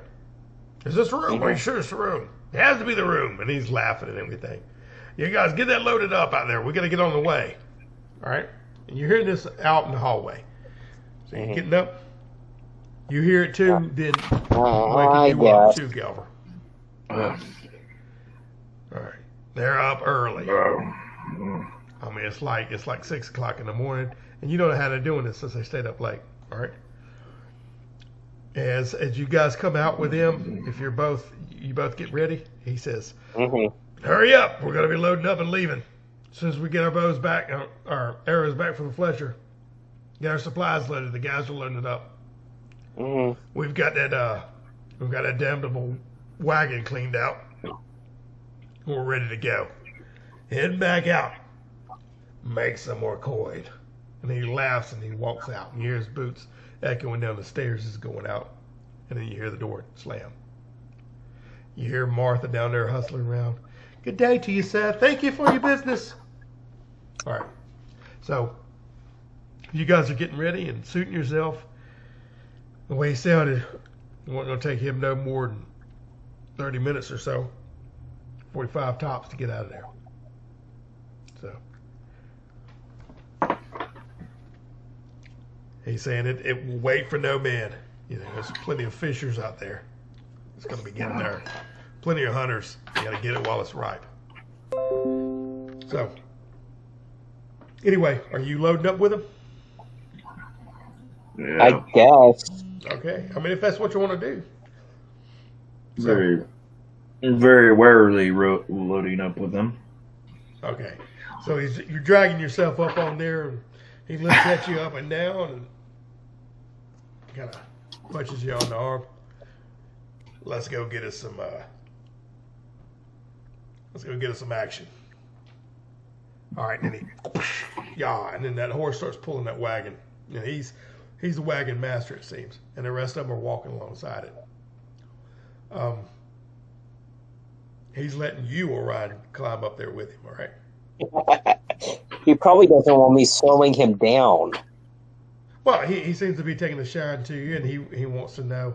Well, I mean, you just got him a little bit more. You don't know how much more because he gave you one, but you know, you dropped in those clean subjects to him, and so he's seeing the opportunity he don't want to miss right now. So he's heading off, and he's going back down that path y'all didn't come out because you came down that little scout trail. He's going back down the main path, and you're looking into the forest that he's going off into.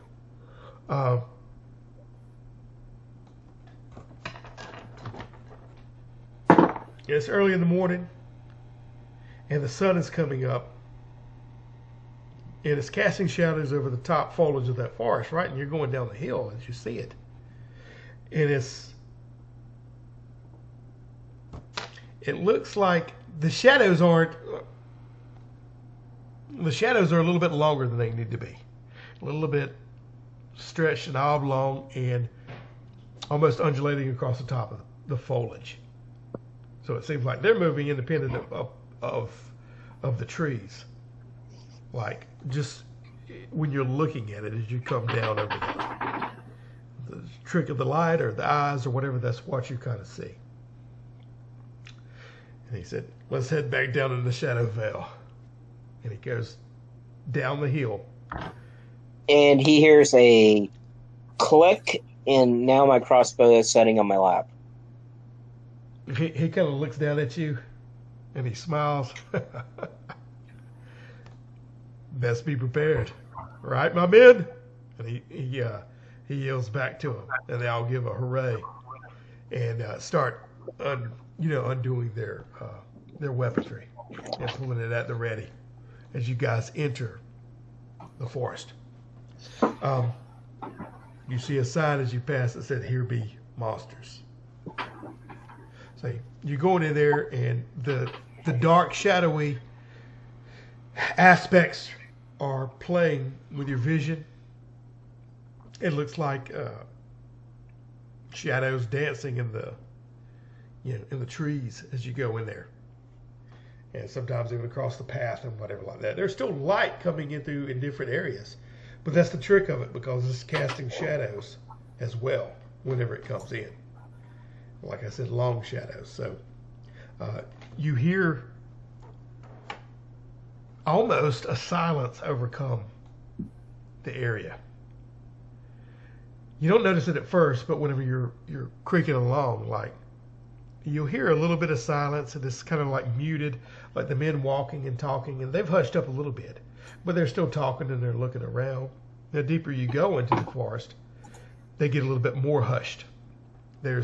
But it seems like where you could hear wagon wheels in one area, then you can't, but then you can hear a little bit of the men talking. So it's almost like where the shadows and the sounds playing the same tricks on your ears as the shadows are doing with your eyes. And Mary goes, "Stay alert, boys." And looks at you, Orion, with his slant eyes as he looks at you. It's like all of a sudden a seriousness overcomes him, and he goes full from his jovial self into business. And he's looking around, and he claps it, and then he gets off and slides off the wagon. He goes, "You can stay up top." And he walks in front, and he starts leading the horse. All right. He moves around and moves some of the other guys up front. So he's walking, and you guys go a little bit deeper into the forest. Mm-hmm. Okay. Deeper, further still. It seemed like the deeper you get into this forest, the quieter it gets. So you're not really hearing much at all. In fact, when you look at them, they're doing a lot of hand gestures. But because they're being quiet isn't necessarily the reason that it's quiet, it seems. Because otherwise you can't really hear the horse, what it's saying. So it's like a blanket of, deafness is descending somewhat. Definitely a little bit unnerving. Well, I'm looking around for where I think I would set traps or ambush spots.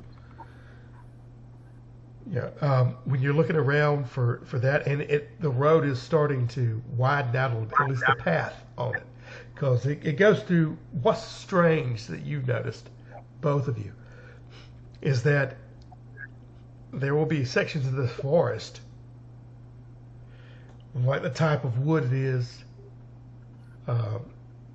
Even the smell of it, the aroma of the oak or the whatever, it changes a little bit. And you recognize you're coming into an area right now where it hits you and wafts across as that decayed swamp-like smell that you smelled earlier. And then it dissipates. And nothing. And you look around and there's sections of trees that look like it's like a tree goes across the road, and the horse has to kind of go around it a little bit, and one of the wagon wheels bumps over it as far as the root system. And it's a totally different tree than what's in there. It's a strange mix of forest. You just notice that because it's not typical or not usual. There's a section of the road that gets mucky and murky, and it almost bogs it's like a bog. It weighs the horse down, and then he pulls out of it and pulls you have to snap, and the other guy's pulling on it, and it breaks free a little bit. So it's definitely like that. You go along a little bit further now. Okay, you come to what opens up into a clearing, and there is a old man sitting on a log on the side, and he's got these cards in his hand. He seems to be, he's bearded. He's got this floppy hat over his head. He seems to be handling something in his hands. And he's more like in a robe. It's a filthy, tattered robe. And around the base of his feet, it's like his feet are firmly planted in the muck. But a good foot away from him, it comes out onto more of a dry, sandy patch. So it's like he's sitting right in the corner where a little bit of swampy area is coming out, and he's sitting on.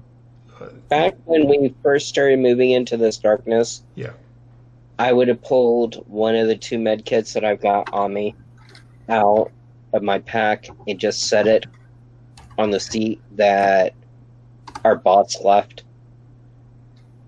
He went down to walk, right? Yeah, he did. He slipped off the thing and was leading the I horse. just want to have it ready in case we absolutely need it. Okay. Rather than digging through my back. That's fine. You got it right beside you on the seat. And you're looking around, and everybody looks at him. And kind of hesitantly, Merrick pauses the horse. He goes, "How goes you, old man?"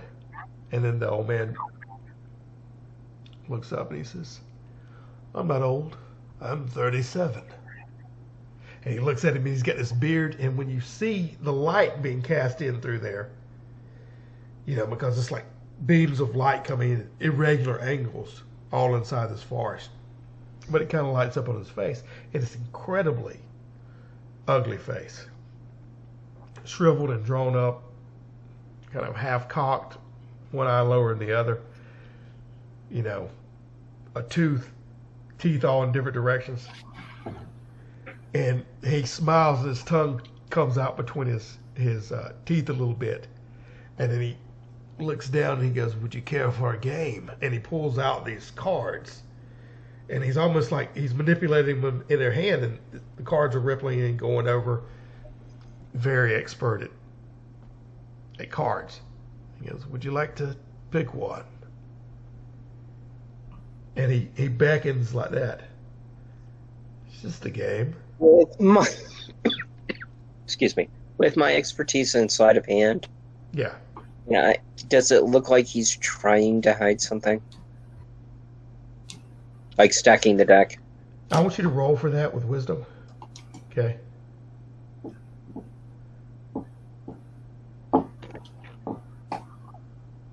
That is a 12 with my advantage, and I have a +1 wisdom.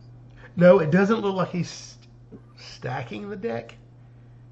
The way I'm trying to describe it is he's taking it and just shuffling, like they're fanned out in front of him, but he's shuffling it Right. to where one goes over the other. I get what he's doing. He's trying to do the whole tarot card mystical looking Yeah, shuffle. but I'm fine with that. I just wanted to make sure there wasn't any deception behind it. correct. I wanted to start with that, but let you know as well that it doesn't look like anything's coming out. He's got both hands on him. His sleeves, Okay. when he pulls them up, drop down, and you're looking at him like that. But the only thing you notice too is that, like I said, the shadows and the lighting in this place can play a little bit of tricks on the eye, and that's the only thing that may make you question. But what he's doing in his activity, no, it seems perfectly natural, other than the fact of Mhm. the lighting. Okay. So Well, if someone is foolish enough to go to a weird old man in the middle of monster-infested lands who says, pull my card, if someone's silly enough to do it, I'll let them. yeah, well, I mean, Merrick, and he's looking at Merrick because Merrick's the one who's dressed him. I'm gonna roll and see this. Merrick, indeed, he says, and what is at stake? And he takes a step forward, and then another steps, and you see his hand drop the reins of the horse, and he walks over there and stands in front of him, and he, like this, he says, any card, it's your choice. He said, if you pick a card, then it may bless you on your expedition. And then Merrick kind of looks at him and reaches up and taps it and looks back at you, Orion, and kind of smiles. You see a gleam, and you notice he has a gold tooth when he does. And he starts pulling out that center card, and he flips it real quick and looks at it. And it's the Ace of Spades. And the old man starts laughing, and it's almost like he descends back into the forest on his log and everything. You hear the gurgle of the water and the trails that leads back on it, but it's almost like a trick of the eye whenever he just shrinks back into the forest, but you hear his echoing laughter, and it becomes muted. So whenever Merrick turns around, and he's still smiling, but he's got this quizzical look on his face, and you happen to notice, Orion, that his gold tooth is gone. All right, and he looks at it kind of weird, and he just drops it, and you can't tell, but as it's falling, when it lands, you can't see it anymore. You don't know if it was covered up or sunk in the water or anything. And he turns back around and goes back to the horse and grabs the reins. He says, well, a lot of good of nothing, waste of time. And then he pulls. And when he looks up at me, I tap where his gold tooth would be. Yeah. All right. He looks at you quizzically and reaches up and fingers it. He kind of gets wide-eyed and starts looking around in his pocket and in his patch on he's just checking himself more like that, and he doesn't hear a jingle. And he starts going into hysterics, and he's ripping his pouch open and looking in there, and he turns it inside out, and it's empty. All right. And I look at him in his face. Most likely magic. Magic nonsense. I was robbed. Robbed. You hear me? And it echoes, and then it deafens real quick. But he's doing it in the direction of that. And he's issuing threats like, "You better not let me see you again on this road, old man. take your life. I hunt these woods constantly. I'll find you. And he's grumbling. His whole his whole attitude. The madder he gets, the more I smile. Okay. Yeah, which just makes him madder. Okay. So he's he's doing that. And he's going on a little further, and everybody's got game around here. I swear. he gets to a point where he starts getting serious again. He says, "We need to make." I mean, all of a sudden, where he wasn't so pressed about making money on this trip so much, he was wanting to get out there. But now he's like dire. He's serious with everybody. He's very short-tempered. Looks at him, hush, and he's going on constantly. You hear him grumbling about needing a big haul. We need to take off as many as we can. Whatever. Keep your eyes peeled. I look at him when he comes back to the wagon and say, could have been a lot worse. And then he goes on, just keep your eyes peeled. We're reaching the hunting grounds. And he's getting like that. He's deadly serious. Y'all have been going on for a little bit more too. Okay. You hear a slosh and almost a sucking sound, or decided something like a little vacuum and water fills it in. Over to the left. And you notice that the string is kind of running. You didn't at first because the sound was going in and out. But now you can hear it more clearly, especially with that sound. And then another thump. And he stops the horses or whatever like that. And then Merrick does. And he's looking at his guys and going around like this, right? So you've entered an area too. It's a little bit more of a wider area, but there's a lot more of the roots, the tentacle-like roots coming out into the road, and it's become a bog and a muck and a mire. And you start hearing that sound. Let me see. Both of you roll a wisdom check for me.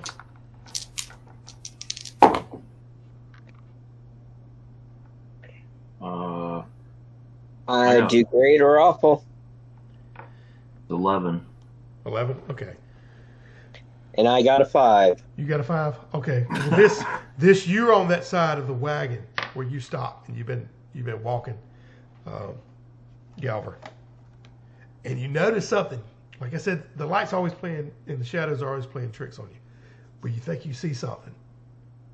So they haven't seen it yet. And you can see everybody's got their bows.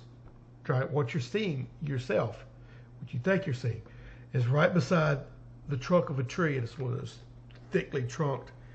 It breaks out, but you're seeing this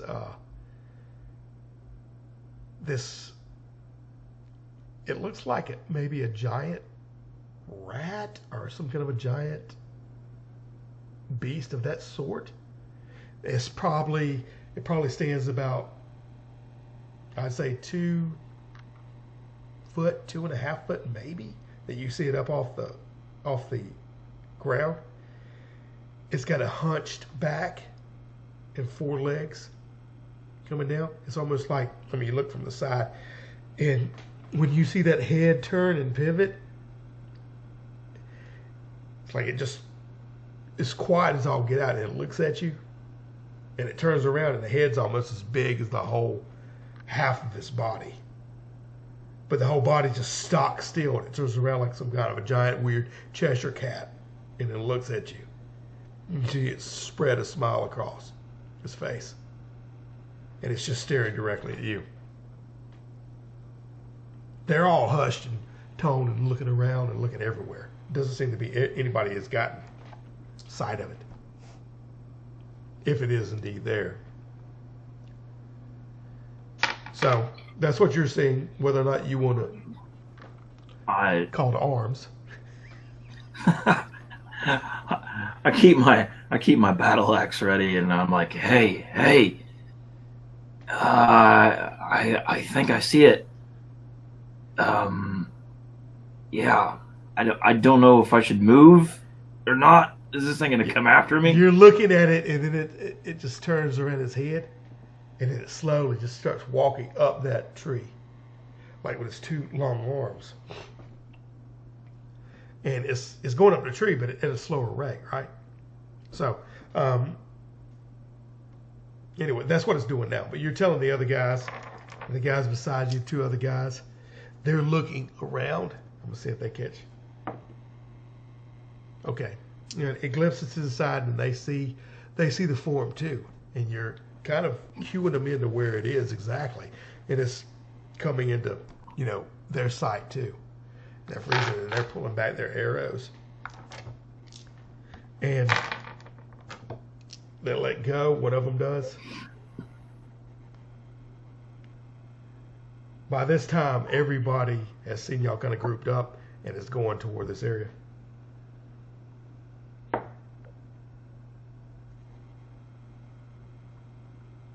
Okay. You hear it hit and a sigh come out. Almost like a balloon letting out air. It stops momentarily, and then it continues to climb up. Then you see beyond it, you notice that these other trees have similar types of the same beings crawling up them too on the side. So you could see about 4 of these beasts from where your vantage point is. And some of them climb up, but they're rotating around these trees as they do. They're just going in and out. So it's hard to get exact count on them. They're seeing them too, and they're starting to let arrows go. Well, I will take a shot at the one that he called out first. Okay. If you're seeing it too from you're up high. This other guy shot, and he actually hits. He hits. All right. So remember, when we go over, you just tell me what you hit it for, and I'll start writing them out. Okay. As far as taking off HP. Well, I rolled a... Sorry. Okay, what'd you I roll? rolled a 6. A 6? Okay, that is not going to do. That's 2d6. You just rolled a 6. Yeah, that's not going to do it.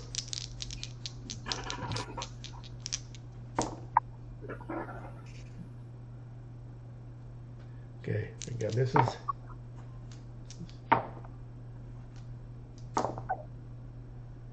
All right. This thing has taken 3 hits. Now, on the last hit, which is exceptionally good roll, Galver, you see this thing is almost at the top of this tree, start to skittish and slide down, and then it just kind of like unclasps itself from the tree and then dives straight down, and you hear a big splash. The guy is excitedly lets out a whoop, and then it quickly diminishes. And so does the splash. They hear it and it stops. The other ones are still going up the tree. Whenever that splash happens, though, you see, you both see, everybody does, these things that are nearing the top of the trees. They let off the trees they are, and it's like they turn around and start swooping in. Like some giant, just as a point of reference, like some giant flying squirrels are coming at you, all right? So they're swooping in directly at you. These things are hideous when they get to you. Like I said, it's a giant Cheshire cat-like face. They're probably colored like opossums or raccoons. But they're rather large, like decades-old raccoons that are mutated like that. You can see when you look at them too that they got little scales. When they're swooping in close, It looks like you can see the glint of scales intermixed with their fur. And there's a slimy coating on them. And they've got sharp teeth. Big flat face, but sharp teeth, right? So they're coming directly at you. Now, I'm going to see which one. We got 9 guys in all here. And you hear them shrieking like banshees as they're flying in. So 7 of them and 2 of y'all. All right? You can't get a count of the numbers because they keep flying out of the trees. It's like you've awoken some kind of a colony of them. All right? So the first one flies in. He's going out. I'm going to go with those guys first.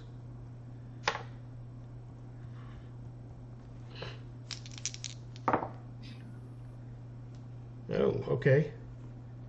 Now, this thing flies in, and the guy over to your furthest left that was in the back, one's flying toward you, Galver, or you think it is at least, but it's turning midpoint, and it goes in and latches onto the guy further down to your left.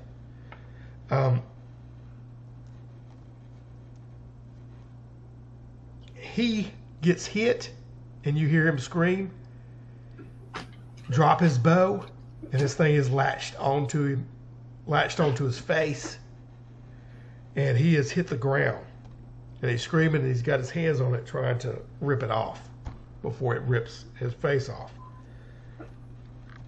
All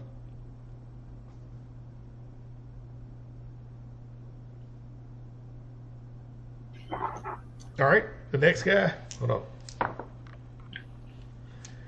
Same situation, Bo. This thing goes in and swings in and latches onto his neck. You see him spin around.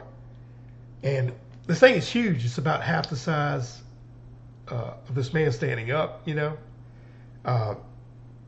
There's a possum-like tail hanging off the end of it. This guy goes down. He's like twisted as the thing hits his neck, spins around and goes down on one knee, and he's screaming. Okay. The other guy gets hit, and he gets knocked back a little bit, but he was able to push the beast off its course, basically. And so he staggered himself, the ranger that you're with. All right. All right, another ranger gets hit, and it rips past his arm. One of the claws of the beast goes by and rakes his arm and cuts into his thing. See the blood fly a little bit as he holds his arm, but he's spinning around as the thing's passing, and he's trying to draw his bow to let loose. All right, that was that dude. Okay, the other one goes by and totally misses a guy that was quick enough to drop off to the ground immediately, straight down on his belly. It just flies over his head. All right, the other guy gets hit for 1, and the same situation where he gets buffeted, knocked back a little bit, back into the wagon, takes a little bruise, and he's going at it, and then one of them sweeps in on Merrick, and he bats it away with his shield. All right, so you two are up. All right, Galver. All right. Was flying in, screeching, and it's weird because the volume goes in and out, but what you can hear is really high pitched, and the face isn't making any gestations. It's just coming out of that mouth. All right, Bo. I'll let you know you got your AC is a 7. I rolled a 7. All right, so yeah, you buffet it away, and you can redirect yourself for a better position. But he didn't knock. You were prepared. All right, Orion. This one is almost swooping out of the sky directly down onto you. Oh, jeez. Now I rolled an 11. All right. Your what did you have on you? You had your bow and arrow, right? I had my crossbow up, so I'd be at 7, so I'm down. Yeah. Dead. Yeah. You're a...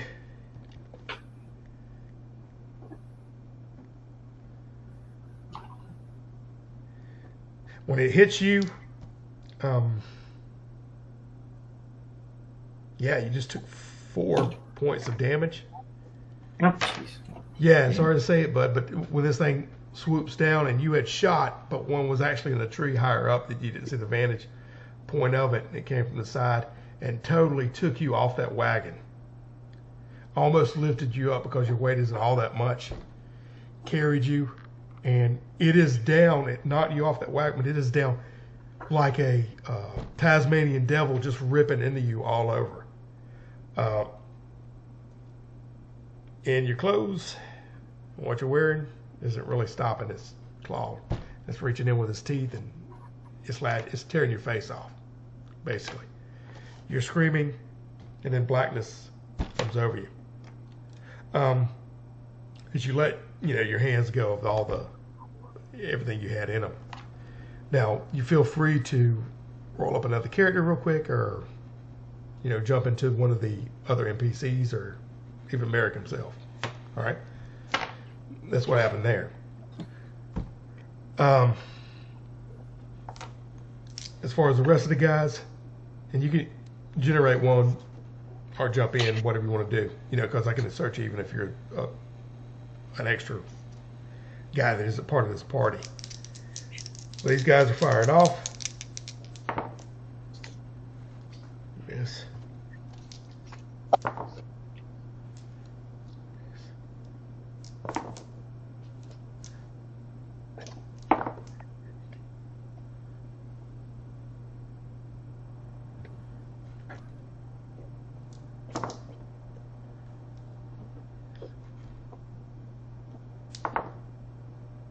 Okay.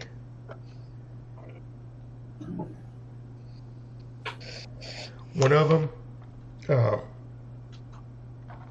guy closest to Merrick, gets a good shot on the one that was on your face, Orion, and it drops down fully on you, dead.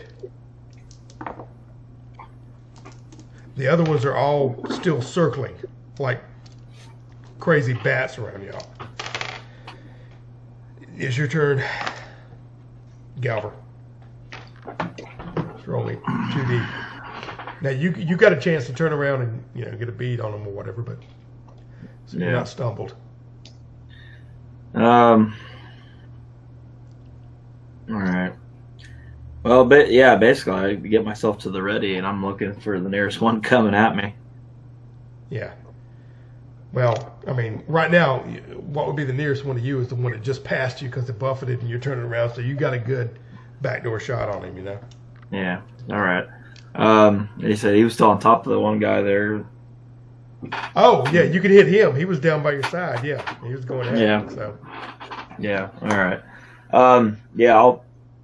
I'll swing my axe at that one there attacking the other guy. Okay. So dig in. 2d6.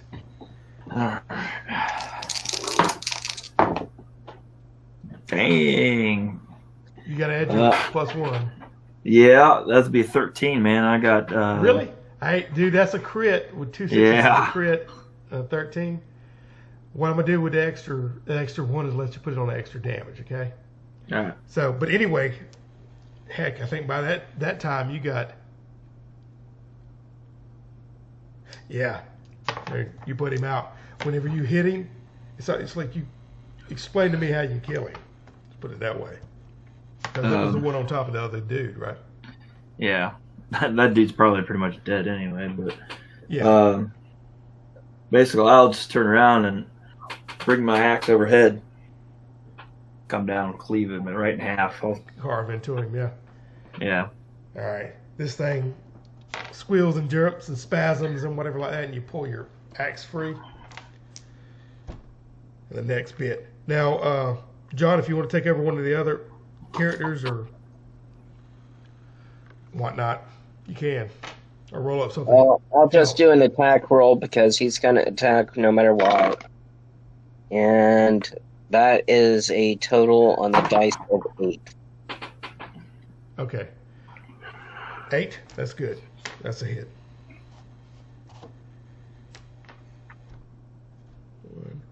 Okay.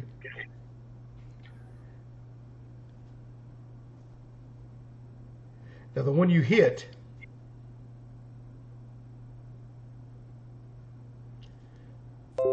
yeah, he squeals a little bit and he goes,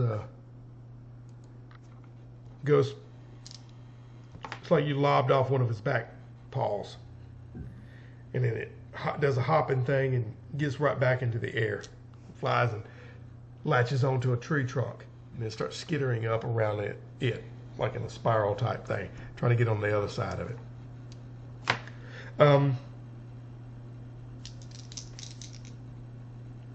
the rest of these you rolled. Now it's their turn again, right? Yeah.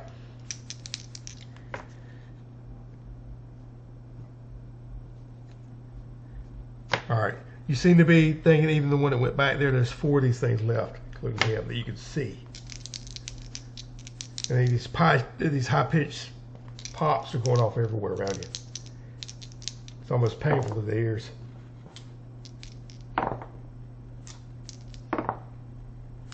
Ouch.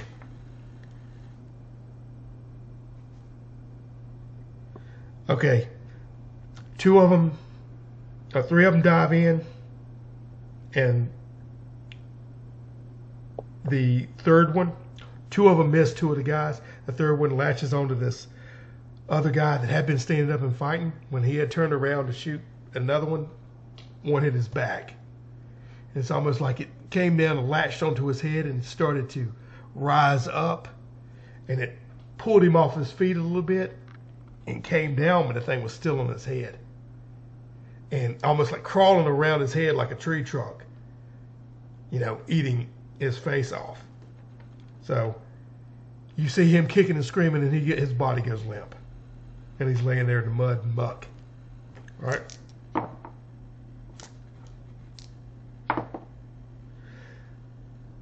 Okay. Now I'm gonna do something a little bit. This isn't in game, but the thing is, when you roll 2 6s, it's a crit. I'm putting it if you roll because I rolled two 1s, so I'm gonna have that as a critical failure. All right, and it was done by the beast coming down. Well, the last 2 coming down, or the last beast coming down rather. When he come in there, he rolled a 1. And he smacks, misses the person, and then hits up against the side of the wagon, and hits the ground,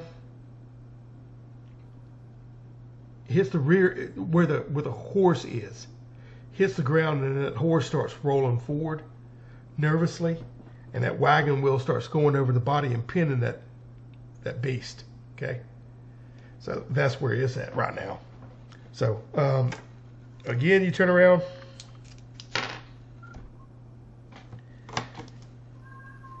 And we got 3 guys still standing, including Merrick. And 1 more for you, Gal.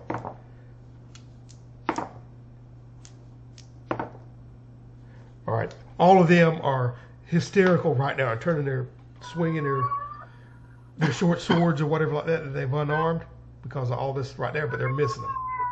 All right, so you try to go. See if you get anything. 2d6. All right. That'd be 10, 11.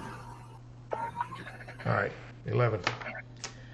Again, you turn around and you take that, the one that is kind of flying around the other one. As you turn around and you catch a hold of it.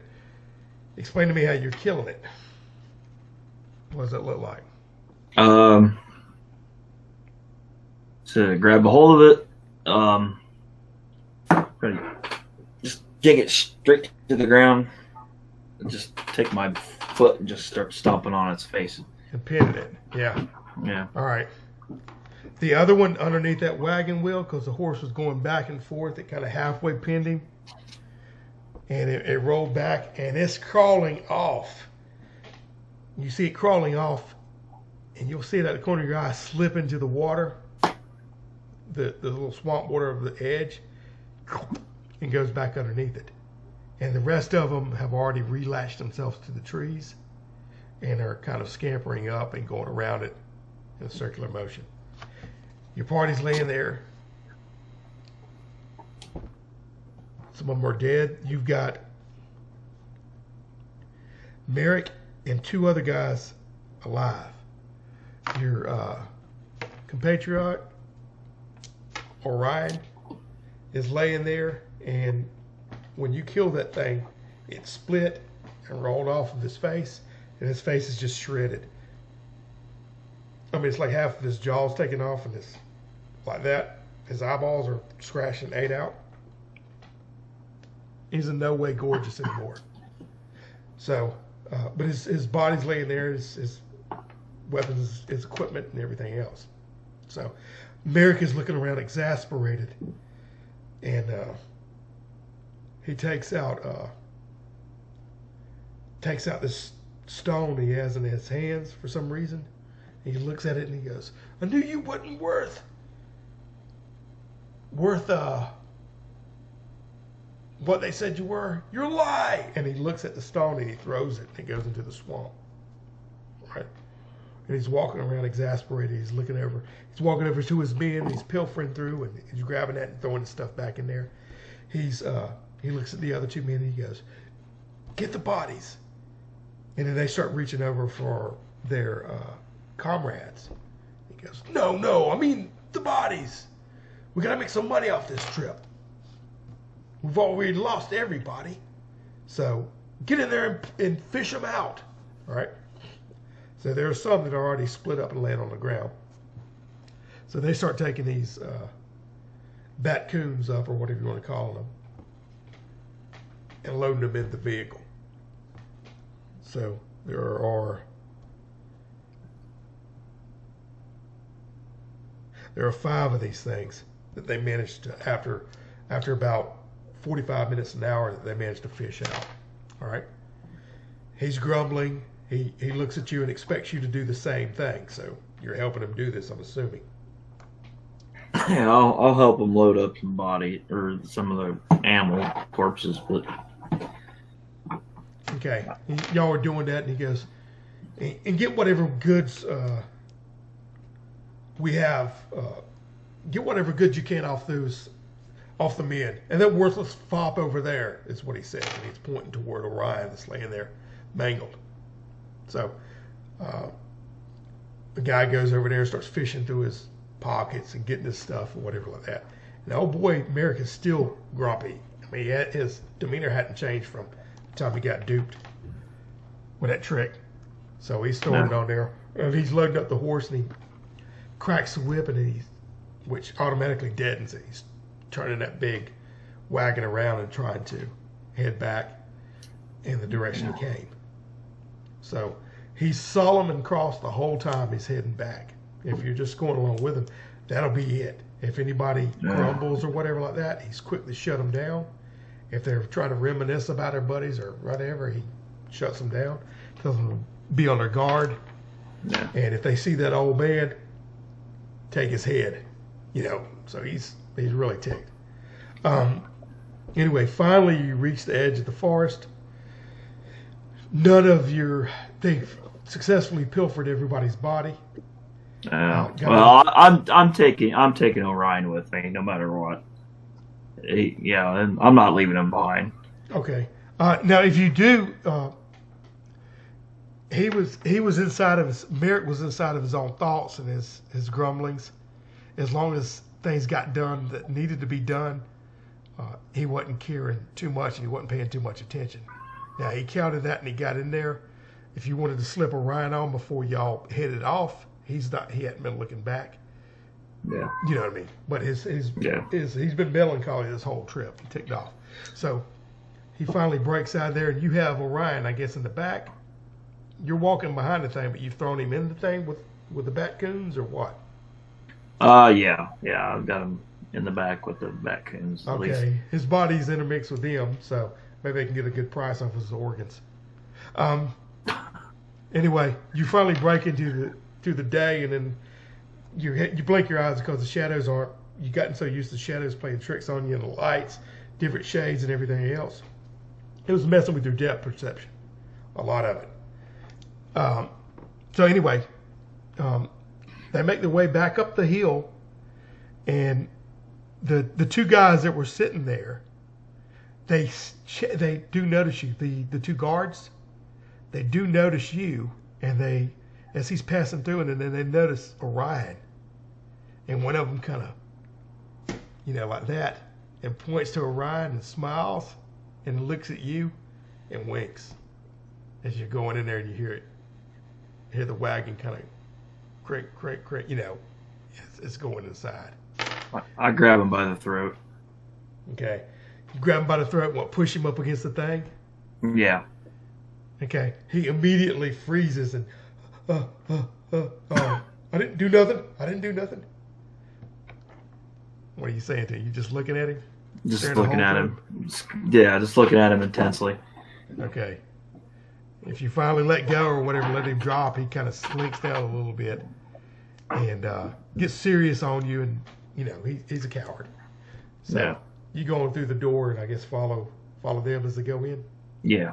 So, and they go through the same routine. They're waiting in line, and old boy's even griping about the fact that he gave, if Orion hadn't screwed up, he's kind of blaming him on a lot of things, because I guess you get a sense it kind of ticked him off that Orion laughing about him losing that bet, whatever. But he's kind of almost blaming it on Orion for screwing up this hunting expedition, and he's not saying it outright, but he's like that, and he's getting off, and he's telling his men to go get this and that. And then he sees Orion laying in there, and you're catching up with him from your little thing at the gate, right? So he's already pulled up to check his load, and he's griping at the guys, and he's walking out. He lets the back of the wagon down, and he sees Orion still there. He goes, "You," and he's been griping about this on the way up the hill and whatever. And he just grabs the body and starts pulling it, and drops it out on the ground. He says, "You're more trouble than you're worth." And he slams that door shut or whatever like that, and he tells his men, "Hold it. I'm going to, don't you let anything, bother these, our haul. I need a drink." And he stumps off toward the, what's it called? The Prissy Bell or whatever. The Tipsy Bell. Yeah, the Tipsy Bell. So he's walking toward that, kicking up mud on the shoes and everything else. And the guys are kind of whatever. There's three of them around there, and Orion's laying in the mud at the back of the wagon. He's like, "Who did that?" And you do hear him say, "And where'd that lout go?" He says, and then he tells them to watch that as I go get a drink. He doesn't hear you coming up behind him, Yeah. but you're a little bit off. So that's what you just witnessed. And that is where we can stop it. So we pick this up. Johnny, we roll you another character. And do that, because this is just one aspect of a lot of crap that's going on around this place. So anyway, thanks for watching. I'm on. See you next time.